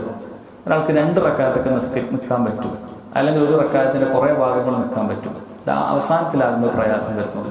അയാൾക്ക് അവിടെ എന്ത് ചെയ്യാവുന്നതാണ്? പകുതി നിൽക്കാം, ബാക്കി ഇരിക്കാം, അല്ലെങ്കിൽ 2 റക്കായത്ത് നിൽക്കാം, ബാക്കി 2 റക്കായത്ത് ഇരിക്കാം. അവിടെ നമുക്ക് അത് ജുസ് ആയിട്ടുള്ള കാര്യമാണ്. നിസ്കാരം നിൽക്കുകയാണെങ്കിൽ പൂർണ്ണമായി നിന്നാലേ നിസ്കാരം ശരിയാകുന്നില്ല. അത് സാധിക്കുന്നത്ര അവിടെ നിൽക്കാവുന്നതാണ് എന്ന് മനസ്സിലാക്കുക. ഇത് ഫിഖ്ഹിലൊക്കെ സഹോദരങ്ങൾ, കർമ്മശാസ്ത്രത്തിലൊക്കെ ഒരുപാട് ഉപയോഗിക്കപ്പെടുന്ന ഒരു ഖായിദയാണ്. ഇത് മനസ്സിലാക്കുക. അൽ മൈസൂർ ലാ യുസ്ഖതു ബിൽ മഅസൂർ. എളുപ്പമുള്ള കാര്യങ്ങൾ അത് പ്രയാസമുള്ള കാര്യങ്ങൾ കൊണ്ട് ഒഴിവാക്കപ്പെടുകയില്ല. പക്ഷെ നമ്മൾ പറഞ്ഞു, ആ എളുപ്പമുള്ള കാര്യമുള്ള അമൽ ഒരൊറ്റ അമലാണെങ്കിൽ നമുക്കത് അങ്ങനെ ചെയ്യാൻ സാധിക്കില്ല. ളുഹർ വരെ നോമ്പെടുത്തുകൊണ്ട് കാര്യമില്ല. അതുപോലത്തെ നമുക്ക് ചെയ്യാൻ സാധിക്കാത്ത മറ്റൊരു കാര്യമാണ്, പണ്ഡിതന്മാർ പറഞ്ഞു, ചില കാര്യങ്ങൾ അല്ലാഹു സുബ്ഹാനഹു വ തആല ഒരു ഇഹ്തിയാത്തിന് വേണ്ടിയിട്ട്, നമുക്കത് സൂക്ഷ്മതയ്ക്ക് വേണ്ടിയിട്ട് നിർബന്ധമാക്കിയ കാര്യങ്ങൾ ഉണ്ടാകും. അവിടെ നമുക്ക് ആ എളുപ്പമുള്ള കാര്യങ്ങൾ ചെയ്യാൻ പ്രയാസമായിരിക്കും. ഉദാഹരണം പറഞ്ഞു കഴിഞ്ഞാൽ, നമ്മൾ വുളു എടുക്കുന്ന സമയത്ത് മുട്ടുവരെ കഴുകാനാണ് അല്ലാഹു തആല പറഞ്ഞത്. പക്ഷേ മുട്ടുവരെ കഴുകണമെങ്കിൽ തീർച്ചയായിട്ടും നമുക്ക് അതിന് മുകളിലുള്ള ഭാഗത്തു നിന്ന് ഒരല്പം കഴുകേണ്ടി വരും. എന്നാലേ മുട്ടുവരെ നമുക്ക് കഴുകാൻ പറ്റുള്ളൂ. കാരണം മുട്ടിലേക്ക് നമ്മൾ വെള്ളം എത്തിക്കുന്ന സമയത്ത് എന്തായാലും ഒരു അല്പം ഇവിടേക്ക് വെള്ളം കയറി വരും. അപ്പൊ ആ ഭാഗം കഴുകൽ നിർബന്ധമാണ്, മുട്ട് കഴുകുന്നതിന് വേണ്ടിയിട്ട്. അതങ്ങനെ നിർബന്ധമാക്കിയ കാര്യമാണ്. അതുകൊണ്ട് തന്നെ ഒരാളുടെ മുട്ട് മുറിക്കുന്ന ഒരവസ്ഥ വന്നു എന്ന് വിചാരിക്കുക. അല്ലാഹു സുബ്ഹാനഹു വ തആല നമ്മളിൽ ആർക്കും അങ്ങനെ വരുത്താതിരിക്കട്ടെ. അപ്പൊ ഒരാൾക്ക് അങ്ങനെ വന്നു എന്ന് വിചാരിക്കുക. അങ്ങനെ വന്നു കഴിഞ്ഞാൽ പണ്ഡിതന്മാർ പറയുന്നു, ഈ മുട്ടിന് അവിടുന്ന് അയാൾക്ക് മുറിക്കപ്പെട്ട് കഴിഞ്ഞാൽ ഈ ബാക്കിയുള്ള ഈ ഭാഗം അല്ലെങ്കിൽ കഴുകൽ നിർബന്ധമാണ്, കാരണം മുട്ട് കഴുകുന്നതിന് വേണ്ടി. പക്ഷെ മുട്ട് വരെ അയാൾക്ക് മുറിക്കപ്പെട്ട് കഴിഞ്ഞാൽ പിന്നീട് അയാൾക്ക് ആ ഭാഗം കഴുകേണ്ടതില്ല. കാരണം ഇത് നിർബന്ധമാക്കപ്പെട്ടത് സൂക്ഷ്മതയ്ക്ക് വേണ്ടി മാത്രമാണ്. അതുകൊണ്ട് തന്നെ അത് ഒഴിവായി കഴിഞ്ഞാൽ ആ ഭാഗം കഴുകേണ്ടതില്ല എന്ന് പണ്ഡിതന്മാർ പറഞ്ഞതായി കാണാൻ സാധിക്കും. അതുപോലെ ചെയ്യേണ്ടതില്ലാത്ത കാര്യം ഇൻകാനൽ മൈസൂർ താബിഅൻ ലിൽ മഅസൂർ. ഈ നമുക്ക് ചെയ്യാൻ സാധിക്കുന്ന കാര്യം ചെയ്യാൻ സാധിക്കാത്ത കാര്യത്തിനോട് തുടർന്നു വരുന്ന ചില കാര്യങ്ങളുണ്ടാവും. ഉദാഹരണത്തിന് ഒരാൾ ഹജ്ജിന് പോയ സംഭവിച്ചപ്പോൾ അയാൾക്ക് അറഫയിൽ പങ്കെടുക്കാൻ പറ്റിയിട്ടില്ല. അന്ന് രോഗിയായി കിടന്നു, അല്ലെങ്കിൽ ആരോഗ്യത്തിന് എന്തെങ്കിലുമൊക്കെ സംഭവിച്ചു, അറഫയിൽ പങ്കെടുക്കാൻ പറ്റിയിട്ടില്ല. അപ്പൊ അറഫയിൽ നിന്നും തുടർന്നിട്ടാണ് ബാക്കിയുള്ള പിന്നീട് മുസ്ദലിഫയിലും അതുപോലെ തന്നെ മിനയിലും ഒക്കെ നിൽക്കുന്നതൊക്കെ, ജംറയിൽ കല്ലെറിയിലും ഒക്കെ അതിനുശേഷം തുടർന്നിട്ടുള്ള കാര്യങ്ങളാണ്. അറഫയിൽ ഒരാൾക്ക് നിൽക്കാൻ സാധിച്ചിട്ടില്ലെങ്കിൽ അയാളോട് ബാക്കിയെല്ലാം നീ ചെയ്തോളൂ എന്ന് പറയേണ്ടതില്ല. കാരണം അറഫയിൽ നിൽക്കാൻ സാധിച്ചില്ലെങ്കിൽ ഹജ്ജില്ല. അൽ ഹജ്ജു അറഫ എന്നാണ്. അയാളെ സംബന്ധിച്ചിടത്തോളം ബാക്കിയുള്ള കാര്യങ്ങൾ ചെയ്യുന്നതിൽ കാര്യമില്ല, കാരണം അതെല്ലാം തുടർന്നു വരുന്ന കാര്യങ്ങളാണ്. ഇവിടെയും നമ്മൾ പറയും ഫത്തഖുല്ലാഹ മസ്തതഅതും എന്ന് പറയുമ്പോൾ ഈ കാര്യം നമ്മൾ ശ്രദ്ധിക്കണം. കാരണം ബാക്കിയുള്ള ചെയ്തിട്ട് ഇനി കാര്യമില്ല. അയാൾ അടുത്ത വർഷം ആ ഹജ്ജ് ഖളാ വിട്ടുക എന്നുള്ളതാണ് അയാൾ ചെയ്യേണ്ടത്. കാരണം ബാക്കി ചെയ്തിട്ട് കാര്യം ഇല്ല. എന്നാൽ നേരത്തെ നമ്മൾ പറഞ്ഞു മുട്ടുവരെ എന്ന് പറഞ്ഞു. അത് മാറ്റി ഒരാളുടെ കൈപ്പത്തിയാണ് അയാൾക്ക് ഛേദിക്കപ്പെടുന്നത് എന്ന് വിചാരിക്കുക, കൈപ്പത്തിയാണ് മുറിക്കേണ്ടി വരുന്നത് എന്ന് വിചാരിക്കുക. ഈ സാഹചര്യത്തിൽ അയാൾക്ക് കൈ കഴുകാൻ ബാക്കി എന്തുണ്ട്? ഇവിടുന്ന് മുതൽ ഈ മുട്ട് വരെ കഴുകാൻ അയാൾക്കുണ്ട്. അപ്പം അയാൾ എന്ത് ചെയ്യണം? അത് കഴുകണം. അയാൾ അത് കഴുകേണ്ടതുണ്ട്. കൈ ഇല്ല എന്ന് വിചാരിച്ചിട്ട് ബാക്കി കഴുകാതിരിക്കരുത്. കാരണം ബാക്കി കഴുകാൻ അയാൾക്ക് ഉണ്ട്. അതാണ് അവിടെ പറഞ്ഞതിന് ആ കായിക ശരിക്കും മനസ്സിലാക്കേണ്ടത് അതാണ്. നമുക്കൊരു കാര്യം ചെയ്യാൻ പറ്റാത്തതുണ്ട് എങ്കിൽ അതുകൊണ്ട് ചെയ്യാൻ പറ്റുന്നത് ഒഴിവാക്കി പോകുകയില്ല എന്നാണ് പറഞ്ഞത്. ചെയ്യാൻ പറ്റുന്നത് ചെയ്യണം. പക്ഷേ ചെയ്യാൻ പറ്റുന്നത് ചെയ്യണം എന്ന് പറഞ്ഞപ്പോൾ നമ്മൾ പറഞ്ഞു ചില കാര്യങ്ങൾ അത് ഒറ്റൊരു അമലായിട്ടുള്ളതായിരിക്കും. നോമ്പ് പോലത്തത് അതിന്റെ പകുതി വരെ നമുക്ക് ചെയ്യാൻ പറ്റും, പക്ഷെ ചെയ്തുകൊണ്ട് കാര്യമില്ല. ചിലത് സൂക്ഷ്മതക്ക് വേണ്ടി ശരീരത്തിൽ ചെയ്യാൻ പറഞ്ഞതായിരിക്കും, അത് മാത്രം ചെയ്യുന്നത് കാര്യമില്ല. കാരണം കൈ കഴുകപ്പെടാൻ വേണ്ടിയിട്ടാണ്, കൈ ഫുള്ളാകാൻ വേണ്ടിയിട്ടാണ് ഇതും കൂടി കയറ്റി കഴുകാൻ പറഞ്ഞത്. കൈ ഇല്ലെങ്കിൽ പിന്നെ അത് കൊണ്ട് കാര്യമില്ല. അവിടെ നമ്മൾ പറഞ്ഞു ചില കാര്യം തുടർന്ന് വരുന്നതാണ് എങ്കിൽ നമ്മൾ പറഞ്ഞു അവിടെയും എന്തില്ല, അത് ചെയ്യേണ്ടതില്ല. കാരണം അറഫ പോയാൽ ബാക്കിയൊന്നും ചെയ്യുന്നതിൽ കാര്യമല്ല. അപ്പൊ അതൊക്കെ നമ്മൾ പ്രത്യേകം മനസ്സിലാക്കി. എന്നാൽ ഈ കാര്യം ഇവിടെ നമുക്ക് ആ കായിക അടിസ്ഥാനം അത് പ്രയോഗവൽക്കരിക്കപ്പെടുകയാണ്. ഒരാളുടെ കൈ പോയാലും അയാൾക്ക് എന്ത് ചെയ്യാൻ പറ്റും? ബാക്കി അയാൾക്ക് കഴുകാൻ പറ്റും എന്നാണ് പറഞ്ഞിട്ടുള്ളത്. അതുപോലെ പണ്ഡിതന്മാർ പറഞ്ഞു ഇതാ തഅദ്ദറൽ ഫിഅൽ, ഒരാൾക്കൊരു കാര്യം ചെയ്യാൻ പറ്റിയിട്ടില്ല, വഅംകന ഫിഅൽ ബഅദ് സൂറ, എന്നാൽ അതിന്റെ രൂപം അയാൾക്ക് ചെയ്യാൻ പറ്റുമെങ്കിൽ അത് ചെയ്യേണ്ടതില്ല എന്നാണ്. ഒരാളുടെ ഒരു പ്രവൃത്തി ചെയ്യാൻ അയാൾക്ക് സാധിക്കില്ല, പക്ഷെ ആ പ്രവൃത്തിയുടെ ചില രൂപങ്ങൾ അയാൾക്ക് പ്രവൃത്തി ചെയ്യാതെ ചെയ്യാൻ പറ്റും. അതൊക്കെ ഉദാഹരണം പറയുമ്പോഴാണ് മനസ്സിലാവുക. ഒരാൾക്ക് ഇരിക്കാൻ പറ്റൂല, നിസ്കാരത്തിൽ സുജൂദ് ചെയ്യാൻ പറ്റൂല. ഒരാൾക്ക് സുജൂദ് ഭൂമിയിൽ പോയി ചെയ്യാൻ പറ്റൂല, അയാൾ ഇരുന്ന് നിസ്കരിക്കാം, സുജൂദ് ചെയ്യാൻ പറ്റുന്നില്ല.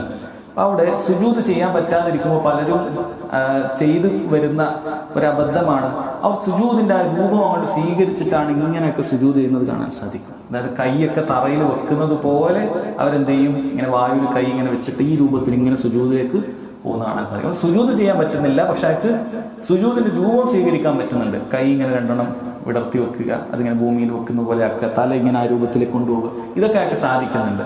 പണ്ഡിതന്മാർ പറയുന്നു നിനക്ക് സുജൂദ് ചെയ്യാൻ പറ്റുന്നില്ലെങ്കിൽ പിന്നീട് അതിന്റെ രൂപം ഒന്നും ചെയ്യേണ്ടതില്ല. മറിച്ച് എങ്ങനെയാണ് അത്തരം സാഹചര്യം സുജൂദ് ചെയ്യേണ്ടത്? നമ്മൾ ഈ രൂപത്തിൽ തല ഇങ്ങനെ കുനിക്കുക എന്ന് മാത്രം മതി. സുജൂദ് റുക്കൂ ആണെന്ന നിയത്തിൽ ഈ രൂപത്തിൽ കുനിക്കുക, സുജൂദ് ആണെന്ന രൂപത്തിൽ കുറച്ചുകൂടി താഴേക്ക് കുനിക്കുക, ഇത് മതി. കൈയൊന്നും ഈ രൂപത്തിലേക്ക് കൊണ്ടുപോകേണ്ട ആവശ്യമില്ല. അത് പലരും അബദ്ധവശാൽ ചെയ്യുന്ന ഒരു രൂപമാണ്, അങ്ങനെ ചെയ്യേണ്ടതില്ല. സുജൂദ് ഒഴിവായാൽ അതിൻ്റെ എല്ലാ ആ രൂപവും സൂറയും നമുക്ക് ഒഴിവായിട്ടുണ്ട്. പിന്നീട് പകരമായി ചെയ്യാൻ നമ്മോട് പറഞ്ഞിട്ടുള്ളത് ഈമാ ആണ്, ആംഗ്യം കാണിക്കുക എന്നുള്ളതാണ്. റുക്കൂവിന് അതിൻ്റെ ആംഗ്യം, സുജൂദിന് അതിൻ്റെ ആംഗ്യം. അതല്ലാതെ സുജൂദിലേക്ക് പോകുന്ന രൂപത്തിൽ ഇങ്ങനെ പോയി കാണിക്കുക എന്നുള്ളത് അത് ശരീഅത്ത് പഠിപ്പിച്ചിട്ടില്ല. അത് പ്രത്യേകം മനസ്സിലാക്കുക. അതാണ് വമാ അമർതുകും ബിഹി ഫഅതു മിൻഹു മസ്തതഅതും എന്ന് പറഞ്ഞതിൽ നിന്ന് നമുക്ക് മനസ്സിലാക്കേണ്ട പാഠങ്ങൾ. പിന്നീട് നബി സല്ലല്ലാഹു അലൈഹി വസല്ലം പറയുന്നു ഫഇന്നമാ അഹ്ലകല്ലദീന മിൻ ഖബ്ലികും കഥറതു മസായിലിഹിം. ഫഇന്നമാ അഹ്ലകല്ലദീന മിൻ ഖബ്ലികും, നിങ്ങൾക്ക് മുമ്പുള്ള ആളുകൾ നശിച്ചത്, നിങ്ങൾക്ക് മുമ്പുള്ളവർ എന്ന് പറയുമ്പോൾ അധികവും അത് ഉദ്ദേശിക്കപ്പെടുന്നത് യഹൂദ നസ്രാണികളെ. യഹൂദ നസ്രാണികൾ നമുക്കിപ്പോഴും പാഠമാണ്. മുസ്ലിമീങ്ങളെ സംബന്ധിച്ചിടത്തോളം യഹൂദ നസ്രാണികൾ വലിയ പാഠമായി തീർന്നിരിക്കുന്ന രണ്ട് സമൂഹമാണ്. അതിൽ യഹൂദരെ സംബന്ധിച്ചിടത്തോളം അവർ പരിധി വിട്ട സമൂഹമാണ്. എന്നാൽ നസ്രാണികളെ സംബന്ധിച്ചിടത്തോളം അലംഭാവം കാണിച്ചിട്ടുള്ള സമൂഹമാണ്. ഇത് രണ്ടിൻ്റെയും നടുവിലാണ് അല്ലാഹു സുബ്ഹാനഹു വ തആല പരിശുദ്ധ ഇസ്ലാമിനെ നമുക്ക് നിയമങ്ങൾ നിശ്ചയിച്ചു തന്നത് എന്ന് കാണാൻ സാധിക്കും. ഇവരെ പോലെ നിങ്ങൾ പിഴച്ചു പോകാൻ പാടില്ല. അവർ നശിച്ചു പോകാനുള്ള കാരണം ഒന്ന് പറഞ്ഞത് കസറത്തു മസായിലിഹിം, അവരുടെ അധികരിച്ച ചോദ്യങ്ങൾ എന്നാണ്. ഇപ്പോൾ ഇവിടെ മനസ്സിലാക്കേണ്ടത് ചോദ്യങ്ങൾ എന്ന് പറയുന്നത് നിരുപാധികം ഹറാമായ കാര്യമല്ല, നിരുപാധികം ആക്ഷേപിക്കപ്പെടുന്ന കാര്യമല്ല. മറിച്ച് ചോദിക്കപ്പെടുന്ന ചോദ്യങ്ങൾ ഉപകാരമുള്ളതാണ് എങ്കിൽ, അമല് ചെയ്യാൻ വേണ്ടിയിട്ടുള്ളതാണ് എങ്കിൽ അത് പ്രോത്സാഹിപ്പിക്കപ്പെട്ടിട്ടുണ്ട്. ആയിഷ റളിയല്ലാഹു അൻഹ അൻസാരി വനിതകളെ പ്രോത്സാഹിപ്പിച്ചിട്ട് പറഞ്ഞത് കാണാൻ സാധിക്കും. മദീനയിലുള്ള അൻസാരി വനിതകൾ അവരെത്ര നല്ല സ്ത്രീകളാണ്. അവർക്ക് ദീൻ പഠിക്കുന്ന കാര്യത്തിൽ അവർക്ക് ലജ്ജ ഒരു തടസ്സമായി മാറിയിട്ടില്ല. അവർ വന്നിട്ട് ദീനിന്റെ കാര്യങ്ങൾ ഓരോന്ന് ചോദിച്ചു പഠിക്കും എന്ന് ആയിഷ റളിയല്ലാഹു അൻഹ പറഞ്ഞത് കാണാൻ സാധിക്കും. അതുപോലെ ദീൻ പഠിക്കുന്നതിന് വേണ്ടിയിട്ട് ചോദിക്കുക എന്നുള്ളത് അത് പ്രോത്സാഹിപ്പിച്ചിട്ടുള്ള കാര്യങ്ങൾ. അവർക്ക് അമലിന് വേണ്ടിയിട്ടാണ് ചോദിക്കുന്നത്. അയാൾക്ക് നിസ്കാരത്തിന്റെ കാര്യങ്ങളിലാകട്ടെ, മറ്റു ഇടപാടുകളുടെ കാര്യങ്ങളിലാകട്ടെ, അത് ദീനിൽ അമൽ ചെയ്യാൻ വേണ്ടിയിട്ടാണ്, അല്ലാഹുവിനെ സൂക്ഷിക്കാൻ വേണ്ടിയിട്ടാണ് ചോദിക്കുന്നത് എങ്കിൽ അത് പ്രോത്സാഹിപ്പിച്ചിട്ടുണ്ട്. ഫസ്അലു അഹ്ല ദിക്ർ, ഇൻ കുന്തും ലാ തഅലമൂൻ, നിങ്ങൾക്ക് അറിവില്ലാത്ത കാര്യം അറിവുള്ള പണ്ഡിതന്മാരോട് നിങ്ങൾ ചോദിക്കണം എന്ന് അല്ലാഹു സുബ്ഹാനഹു വ തആല പറഞ്ഞിട്ടുണ്ട്. അപ്പോൾ ഇതുകൊണ്ട് ഉദ്ദേശിക്കുന്നത് എന്താണ്? കസ്റത്തു മസാഇലിഹിം, അധികരിച്ച ചോദ്യങ്ങൾ. പണ്ഡിതന്മാർ പറയുന്നു അത് ചില ചോദ്യങ്ങളാണ്. ഒന്ന് നബി സല്ലല്ലാഹു അലൈഹി വസല്ലമയുടെ കാലഘട്ടത്തിൽ പ്രത്യേകമായിട്ടുള്ള കാര്യങ്ങൾ, സ്വഹാബികൾക്ക് പ്രത്യേകമായിട്ടുള്ള കാര്യങ്ങൾ.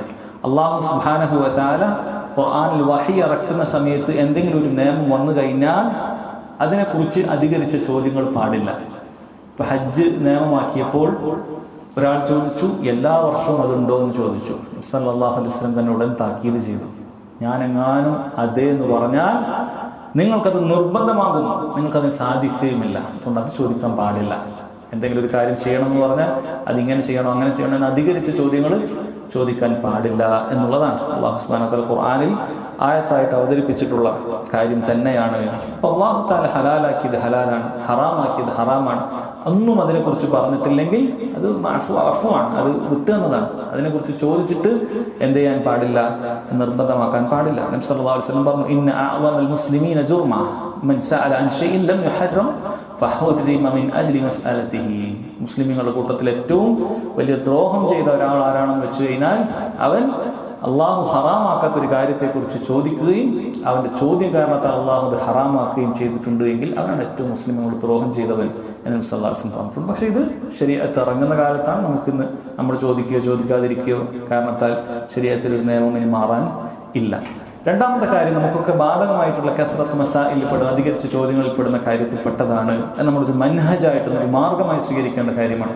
ഗൈബിയായ കാര്യങ്ങൾ, അദൃശ്യമായ കാര്യങ്ങളെക്കുറിച്ച് നമുക്ക് അധികരിച്ച ചോദ്യങ്ങൾ ചോദിക്കുക എന്നുള്ളത് പാടില്ലാത്ത കാര്യം. നമുക്കറിയില്ല ഓരോ കാര്യങ്ങളും എങ്ങനെ ഉണ്ടാകും, അത് നമ്മൾ അറിയാത്ത കാര്യമാണ്. സ്വർഗത്തിൽ ഓരോ കാര്യങ്ങൾ ഉണ്ടാകും, നരകത്തെക്കുറിച്ച് അറിയുന്ന കാര്യങ്ങൾ.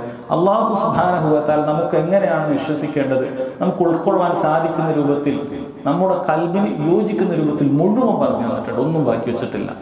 അള്ളാഹു നമുക്ക് പറഞ്ഞു തന്ന കാര്യങ്ങൾ നമുക്ക് ഏറ്റവും ഉപകരിക്കുന്ന രൂപത്തിലാണ്, ഏറ്റവും ഉപകരിക്കുന്ന രൂപത്തിൽ പൂർണ്ണമായി റബ്ബ് സുബ്ഹാനഹു വ തആല നമുക്ക് അറിയിച്ചു തന്നിട്ടുണ്ട്. അതിനപ്പുറത്തേക്ക് അവിടെ ഇങ്ങനെ ഉണ്ടാകുമോ, അവിടെ അങ്ങനെ ഉണ്ടാകുമോ എന്ന രൂപത്തിൽ ഗൈബിയായ കാര്യങ്ങളെ കുറിച്ച് ചോദിക്കുക എന്ന് പറയുന്നത് സഹോദരങ്ങളെ, അത് വഴിതെറ്റിപ്പോകാനുള്ള സാധ്യതയിൽപ്പെട്ട കാര്യമാണ്. ചോദിക്കാൻ പാടില്ല. സ്വഹാബികൾ ചോദിച്ചിട്ടില്ല. അവർക്കാണ് ഈ ആയത്തുകൾ ഇറങ്ങുന്നത്, അവർക്കാണ് ഈ ഹദീസുകൾ ഇറങ്ങുന്നത്. അവർ നബി സല്ലല്ലാഹു അലൈഹി വസല്ലം അങ്ങനെ ആകുമ്പോൾ ഇങ്ങനെ സംഭവിക്കുകയില്ലേ, ഖബറിൽ എഴുന്നേറ്റ് ഇരിപ്പിച്ചിട്ട് ആണ് ചോദ്യങ്ങൾ ചോദിക്കുന്നത് എന്നാണ് പറയുന്നത്. ഒരുവൻ പറയാണ്, അത് എനിക്ക് ബുദ്ധിക്ക് യോജിക്കുന്നില്ല, എനിക്ക് അങ്ങനെയാണത്, ഖബർ നമ്മൾ തുറന്നു നോക്കുമ്പോൾ അങ്ങനെ ഇല്ലല്ലോ. ഗൈബിയായ കാര്യമാണ് സഹോദരങ്ങളെ. അല്ലാഹു സുബ്ഹാനഹു വ തആല ഒരു കാര്യം, ഗൈബിയായ കാര്യം നമുക്ക് പഠിപ്പിച്ചു തന്നാൽ അത് അതുപോലെ വിശ്വസിക്കുക എന്നുള്ളതാണ്.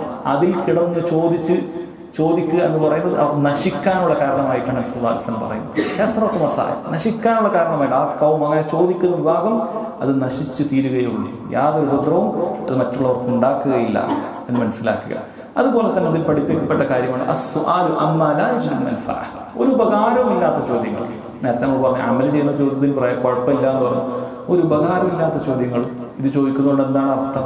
ഒരു സാങ്കല്പികമായ ഒരു സാഹചര്യങ്ങളൊക്കെ പറയാം, അങ്ങനെ വന്നു കഴിഞ്ഞാൽ, ഇങ്ങനെ വന്നു കഴിഞ്ഞാൽ, അപ്പോ ഇങ്ങനെ സംഭവിച്ചാൽ അതിന്റെ ഹുക്കം എന്താണ്? അങ്ങനെ ഒരു സംഭവം ഉണ്ടോ? ഇല്ല.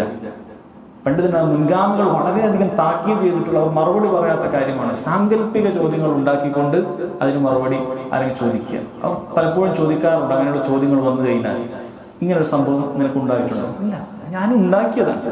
ഞാനിങ്ങനെ യാത്രാ മധ്യേ അങ്ങനെ സംഭവിച്ചു, ഇങ്ങനെ സംഭവിച്ചു, അപ്പോൾ എനിക്ക് ഇങ്ങനെ ചെയ്യാൻ പറ്റുമോ? ഇങ്ങനെ സംഭവം ഉണ്ടോ? ഇല്ല. കഴിഞ്ഞിട്ടുണ്ടോ? ഇല്ല. വരാനുള്ള യാതൊരു സാഹചര്യവും ഇല്ല. അങ്ങനെയുള്ള ചോദ്യങ്ങൾ സഹോദരങ്ങളെ, അത് ചോദിക്കാൻ പാടില്ല. നമ്മൾ മനസ്സിലാക്കേണ്ടത് വിലക്കപ്പെട്ട കാര്യമാണ്. അത്തരത്തിലുള്ള ചോദ്യങ്ങൾ അത് വിലക്കപ്പെട്ട കാര്യമാണ്, നമുക്ക് യാതൊരു ഉപകാരവുമില്ലാത്ത കാര്യമാണ്. നമ്മൾ ഓരോ ചോദ്യങ്ങൾ ചോദിക്കുന്ന സമയത്തും നമ്മുടെ വിശ്വാസത്തിന് എന്തെങ്കിലുമൊക്കെ ഉപകാരം കിട്ടുന്ന ചോദ്യമാണോ? നമുക്ക് അമലുകളിൽ എന്തെങ്കിലുമൊക്കെ വർധന ഉണ്ടാക്കാൻ പറ്റുന്ന കാര്യമാണോ? നമ്മൾ ഹറാമാണെന്ന് പേടിച്ചിട്ട് മാറി നിൽക്കാൻ താല്പര്യപ്പെട്ടുകൊണ്ട് ചോദിക്കുന്നതാണ്. ഇതൊക്കെ പരിശോധിക്കണം. അതല്ലാത്ത ചോദ്യങ്ങളെല്ലാം അനാവശ്യമായ ചോദ്യങ്ങളാണ്. അത് കൂടുതൽ നാശത്തിലേക്ക് എത്തിക്കും. എത്ര കൃത്യമാണ്! പല അനാവശ്യ ചോദ്യങ്ങളും ചിന്ന ഭിന്നമാകാൻ പോകാൻ മുസ്ലിം ഉമ്മത്തിൽ വലിയ ഛിദ്രത ഉണ്ടാകാൻ കാരണമായിട്ടുണ്ട്. അത് പ്രത്യേകം ശ്രദ്ധിക്കുക. ശറഇൽ വിലക്കപ്പെട്ട കാര്യമാണ്. അതിൽപ്പെടുന്ന കാര്യമായിട്ട് പണ്ഡിതന്മാർ പറഞ്ഞതാണ് അസ്സുആലു അമ്മാ ലാ യുഹ്താജു ഇലൈഹി ഫിൽ ബൽദ. ഒരു നാട്ടിൽ ആവശ്യമില്ലാത്ത ചില കാര്യങ്ങൾ ഉണ്ടാകും, വേറെ എവിടെയെങ്കിലൊക്കെ നടന്ന സംഭവമായിരിക്കും. ഷെയ്ഖ് സുലൈമാൻ റുഹൈലി ഹഫിളഹുല്ലാഹ്, അദ്ദേഹം ഇത് വിശദീകരിക്കുന്ന സമയത്ത് അദ്ദേഹം പറയാണ്, ഒരു ഉദാഹരണത്തിന് പറയുകയാണെങ്കിൽ ഒരു പണ്ഡിതനെ കുറിച്ച്, ഒരു പണ്ഡിതൻ, ആ പണ്ഡിതൻ ഒരു വലിയ ദാഇയാണ്, ആളുകൾക്ക് പ്രബോധനം ചെയ്യുന്ന വ്യക്തിയാണ്, പണ്ഡിതനാണ്. എന്നാൽ ആ പണ്ഡിതനെ കുറിച്ച് മറ്റു പല പണ്ഡിതന്മാരും ചിലപ്പോൾ താക്കീത് ചെയ്തിട്ടുണ്ടാകും, മറ്റു ചില പണ്ഡിതന്മാരും താക്കീത് ചെയ്തിട്ടുണ്ടാകും. അങ്ങനെ താക്കീത് ചെയ്യുന്ന സമയത്ത്, അങ്ങനെ താക്കീത് ചെയ്ത് പോയിട്ടുള്ളൊരു പണ്ഡിതനാണ്, അങ്ങനെ താക്കീത് ചെയ്യപ്പെട്ട പണ്ഡിതനാണ്. അപ്പൊ ആ സമയത്ത് നമ്മുടെ നാട്ടിൽ ആ പണ്ഡിതനെ കുറിച്ചിട്ടുള്ള ഒരു ചർച്ചയോ നമ്മുടെ നാട്ടിൽ അയാളെ കുറിച്ചിട്ടുള്ള ഒരു ആവശ്യമോ ഇല്ല. പക്ഷേ നമ്മൾ എന്ത് ചെയ്യും, നമ്മുടെ നാട്ടിലേക്ക് അതിനെക്കുറിച്ച്, ഇന്നാളെ കുറിച്ചിട്ട് എന്താണ് അഭിപ്രായം, ഇന്നാളെ കുറിച്ചിട്ട് അയാളുടെ അടുത്ത് കേൾക്കാൻ പറ്റുമോ, അയാളുടെ അടുത്ത് അറിവ് സ്വീകരിക്കാൻ പറ്റുമോ എന്നുള്ള ചോദ്യങ്ങളൊക്കെ ചോദിച്ചിട്ട് അതുമായി ബന്ധപ്പെട്ട കാര്യങ്ങൾ നാട്ടിലേക്ക് ഇറക്കി വിടുക. നാട്ടിൽ ആരും ഈ പണ്ഡിതനെ കുറിച്ച് അറിയുകയോ ഈ പണ്ഡിതന്റെ കാര്യങ്ങളെക്കുറിച്ച് ചർച്ച ചെയ്യുകയോ ഒന്നും ഉണ്ടാവുകയില്ല. പക്ഷേ അത്തരം ചോദ്യങ്ങൾ, നമ്മുടെ നാട്ടിന് ആവശ്യമില്ലാത്ത ചോദ്യങ്ങൾ കൊണ്ടുവന്ന് അവിടെ ഇറക്കി ചെയ്യുക എന്നുള്ളത് അത് ഭിന്നിപ്പിനും സൊഫിന് വിടവുണ്ടാക്കുന്ന കാര്യമാണ്. അതുകൊണ്ട് ചെയ്യാൻ പാടില്ല എന്നാണ് പറയുന്നത്. അതുകൊണ്ടാണ് പണ്ഡിതന്മാർ പറഞ്ഞത് അൽ അശ്ശറു യുജ്തന വലാ യുജ്തന, ഒരു കാര്യം ഷർറാണെങ്കിൽ അത് ഒഴിവാക്കപ്പെടുകയാണ് വേണ്ടത്, ഇങ്ങോട്ട് വിളിച്ചു വരുത്താൻ പാടില്ല എന്ന് അവർ പറഞ്ഞതായി കാണാൻ സാധിക്കും. മൊത്തത്തിൽ പറയുകയാണെങ്കിൽ നമുക്ക് ഉപകാരമില്ലാത്ത ഇത്തരത്തിലുള്ള മുഴുവൻ ചോദ്യങ്ങളും ഉപേക്ഷിക്കപ്പെടേണ്ടതാണ്. സഹോദരങ്ങളെ, നബി സല്ലല്ലാഹു അലൈഹി വസല്ലം പറഞ്ഞു, നിങ്ങൾക്ക് മുമ്പുണ്ടായിരുന്ന സമുദായം നശിച്ചു പോകാനുള്ള കാരണമെന്ന് പറയുന്നത് ഒന്ന് കസ്റത്തു മസാഇലിഹിം, അവരുടെ അധികരിച്ച ചോദ്യങ്ങളാണ് എന്നാണ് പറഞ്ഞിട്ടുള്ളത്. ഒന്നാമത്തെ കാര്യം നശിച്ചു പോകാനുള്ള കാര്യമായി പറഞ്ഞ ഒന്ന് അവരുടെ കസ്റത്തു മസാഇലിഹിം ഫഇന്നമാ അഹ്ലകല്ലദീന മിൻ ഖബ്ലികും, നിങ്ങൾക്ക് മുമ്പുണ്ടായ സമുദായം നശിച്ചു പോകാനുള്ള കാരണം കസ്റത്തു മസാഇലിഹിം. രണ്ടാമത് പറയുന്നു വഖ്തിലാഫുഹും അലാ അംബിയാഇഹിം, അവരുടെ അമ്പിയാക്കൾക്കെതിരായി അവർ പ്രവർത്തിച്ചതാണ്. അമ്പിയാക്കൾ ഒരു കാര്യം പറഞ്ഞു കഴിഞ്ഞാൽ അത് സ്വീകരിക്കുകയില്ല. അമ്പിയാക്കളെ കേവലം മനുഷ്യന്മാരെ പോലെ കണ്ടുകൊണ്ട് അവരെ പരിഹസിക്കുകയും, അതായത് സാധാരണ ഒരു മനുഷ്യൻ പറയുന്നത് പോലെ കണ്ടിട്ട് അവരെ പരിഹസിക്കുകയും, അത് ബുദ്ധിക്ക് യോജിക്കുകയില്ല, അത് കാലഘട്ടത്തിന് യോജിക്കുകയില്ല എന്ന് പറഞ്ഞ് അവരെ പരിഹസിക്കുന്ന സമുദായം ഏത് കാലഘട്ടത്തിലും ഉണ്ടായിരുന്നുണ്ട്. അത്തരത്തിലുള്ള സ്വഭാവം നമ്മളിൽ ഉണ്ടായാൽ നമ്മൾ നശിച്ചു പോകാനുള്ള കാരണം ഉണ്ടാകും എന്നാണ് പറയുന്നത്. ഇഖ്തിലാഫും അല അംബിയാഇഹിം, അതായത് അല്ലാഹുവിന്റെ റസൂൽ സല്ലല്ലാഹു അലൈഹി വസല്ലം ഒരു കാര്യം പറഞ്ഞു കഴിഞ്ഞാൽ നമ്മൾ പറയില്ല, എൻ്റെ ബുദ്ധിക്ക് അത് യോജിക്കുന്നില്ല, അത് ഞാൻ എത്ര ആലോചിച്ചിട്ടും അത് ദീനുൽ ഇസ്ലാമിൽ ഉണ്ടാകാൻ, അങ്ങനെ ഒരു നിയമം ഉണ്ടാകാൻ വഴിയില്ല. ഇവനാണ് ദീനുൽ ഇസ്ലാമിൽ എന്ത് നിയമം ഉണ്ടാകണം, എന്ത് നിയമം ഉണ്ടാകാൻ പാടില്ല എന്നൊക്കെ തീരുമാനിക്കുന്നത്. അങ്ങനെ ഒന്നും വരികയില്ല എന്നാണ് പറയുന്നത്. സഹോദരങ്ങളെ, നമുക്ക് നോക്കാനുള്ള ഒരേ ഒരു കാര്യം സുബൂത്താണ്, കാര്യം സ്ഥിരപ്പെട്ടിട്ടുണ്ടോ എന്നുള്ളതാണ്. അതാണ് നമ്മുടെ നിലപാട് അങ്ങനെ ഉണ്ടാകേണ്ടത്. നമുക്ക് അഹ്ലുസുന്നത്ത് വൽ ജമാഅത്ത് ഉറച്ചു നിൽക്കണമോ, ശരിയായ സിറാത്തുൽ മുസ്തഖീമിൽ നമുക്ക് ഉറച്ചു നിൽക്കണമോ, ഏതൊരു വിഷയത്തിൽ നമ്മൾ മനസ്സിലാക്കേണ്ട കാര്യം ഇത് ഖുർആനിലുണ്ടോ, ഹദീസിൽ സ്ഥിരപ്പെട്ടതാണോ എങ്കിൽ ഞാൻ വിശ്വസിച്ചിരിക്കുന്നു. എനിക്കതിനപ്പുറത്തേക്ക് അറിയേണ്ട ആവശ്യമില്ല, എനിക്കത് അപ്പുറത്തേക്ക് ഞാൻ ചിന്തിച്ച് മനസ്സിലാക്കിയിട്ടില്ല, എനിക്കത് എത്ര ആലോചിച്ചിട്ടും കാണുന്നില്ല, അല്ലെങ്കിൽ ഇപ്പോൾ കണ്ടുപിടിക്കപ്പെട്ട ശാസ്ത്രീയ നിഗമനങ്ങൾക്കെതിരാണത്, അതുകൊണ്ട് എനിക്ക് സ്വീകരിക്കാൻ സാധിക്കില്ല. ഇങ്ങനെ പല കാലത്തും ആളുകൾ തെറ്റിപ്പോയിട്ടുള്ളത്. കാരണം ചിലപ്പോൾ അന്നും ശാസ്ത്രം പറയും ഇത് ഈ രൂപം ചെയ്താൽ അത് തെറ്റാണ്, ഇങ്ങനെ ചെയ്യാൻ പാടില്ല എന്നൊക്കെ കണ്ടുപിടിക്കും. ഇപ്പൊ ഇസ്ലാമിന്റെ നിയമം നോക്കുമ്പോൾ നേരെ എതിരായിരിക്കും, ഇതാണ് ചെയ്യേണ്ടതെന്നായിരിക്കും. അപ്പം പറയും ഇത് യോജിക്കുകയില്ല, ഇത് സ്വീകരിക്കാൻ സാധിക്കുകയില്ല എന്ന് പറഞ്ഞ് ചിലപ്പോൾ സ്വഹീഹായ ഹദീസുകളെ തള്ളിക്കളയുന്ന പ്രവണത ഉണ്ടാകും. പിന്നീട് കാലങ്ങൾ കഴിയുമ്പോൾ ഉണ്ടാകും ശാസ്ത്രം നിയമങ്ങൾ മനുഷ്യന്റെ നിഗമനങ്ങളാണ്, അവരന്ന് ലാബിൽ കണ്ടുപിടിച്ച കാര്യങ്ങൾ വെച്ച് ചിലപ്പോൾ പറയുന്നതാകാം, ചിലപ്പോൾ അങ്ങനെ തെറ്റിപ്പോയതാകാം, ചിലപ്പോൾ ഇവർ കൃത്യമായും ഇസ്ലാമിനെതിരെ പറയാൻ വേണ്ടിയിട്ട് സയൻസിനെ ഉപയോഗപ്പെടുത്തുന്ന കാര്യങ്ങളുമുണ്ട്, യാതൊരു സംശയവുമില്ല. അതിൻ്റെ അജണ്ടയുടെ പ്രകാരമായിട്ട് അവർ ചെയ്തതായിരിക്കാം. കാരണം സയൻസിനെ പറഞ്ഞു അതിൻ്റെ എത്തിച്ചിരിക്കുന്നത് വലിയ ഖുർആനും ഹദീസും പോലെയുള്ള ഒരു കാര്യം പോലെയാണ്. അതിൻ്റെ അകത്ത് വന്നാൽ പിന്നെ നമ്മളതിനെതിരാകാൻ പാടില്ല, അത് വളരെ കൃത്യമായിരിക്കും എന്ന രൂപത്തിലാണ് പലപ്പോഴും കൊണ്ടുവച്ചിരിക്കുന്നത്. അങ്ങനെയാണ് ആളുകൾ പഠിപ്പിക്കപ്പെടുന്നത്. കാരണം അവർ സ്കൂളുകളിൽ പഠിപ്പിക്കപ്പെടുമ്പോൾ അത് ആ രൂപത്തിലാണ്, തെറ്റുപറ്റാത്തൊരു കാര്യം പോലെയാണ് അത് അവതരിക്കപ്പെടുന്നത്. എന്നാൽ സഹോദരങ്ങളെ, ഇത് മനുഷ്യന്റെ കണ്ടെത്തലുകൾ മാത്രമാണ്, അത് ചിലപ്പോൾ മാറിക്കൊണ്ടേയിരിക്കും. എന്നാൽ ഇത് ഖുർആൻ ഹദീസുകൾ അല്ലാഹു സുബ്ഹാനഹു വ തആലയുടെ വാക്കുകളാണ്, അല്ലാഹു തആലയുടെ വഹിയാണ്, അതിൽ യാതൊരു തെറ്റാനില്ല. അതുകൊണ്ട് അതിലെന്താണോ ഉള്ളത് അത് അതുപോലെ സ്വീകരിക്കുക, അതിനെതിരായിക്കൊണ്ട് നിലപാടുകൾ എടുക്കാതിരിക്കുക. അതാണ് വഖ്തിലാഫു അലാ അംബിയാഇഹിം എന്ന് പറയുന്നത്. പണ്ഡിതന്മാർ പറയാറുണ്ട് നബി സല്ലല്ലാഹു അലൈഹി വസല്ലമയോട് എതിരാവുക എന്ന് പറയുന്നത് രണ്ട് രൂപത്തുണ്ട്. ഒന്ന് ഈ പറയുന്നത് ഖിലാഫുൻ അലൻ നബി, നബിക്കെതിരാവുക എന്നുള്ളത്. രണ്ട് ഖിലാഫുൻ അനിൻ നബി, നബി സല്ലല്ലാഹു അലൈഹി വസല്ലമയെ ധിക്കരിക്കുക എന്നുള്ള കാര്യമുണ്ട്. അതിനാണ് മഅസിയത്ത് എന്ന് പറയുന്നത്. അവരാരും എന്ത് ചെയ്യുന്നില്ല, അവരാരും ബുദ്ധിക്ക് യോജിക്കുന്നില്ല എന്ന് പറഞ്ഞിട്ട് തെറ്റ് ചെയ്യുന്നതല്ല. രണ്ടും തമ്മിൽ വലിയ വ്യത്യാസമുണ്ട്. ഒരാൾ പറയുന്ന സ്വയ്യ ഹദീസ് കാണുമ്പോൾ ഇത് ബുദ്ധിക്ക് യോജിക്കില്ല എന്ന് പറഞ്ഞ് അതിനെതിരാവുക എന്ന് പറയുന്നത് വളരെ ഗൗരവമുള്ള കാര്യമാണ്. എന്നാൽ രണ്ടാമത്തെ വ്യക്തിക്ക് അതിൻ്റെ സ്വീകാര്യതയെക്കുറിച്ചോ ഒന്നും സംശയമില്ല.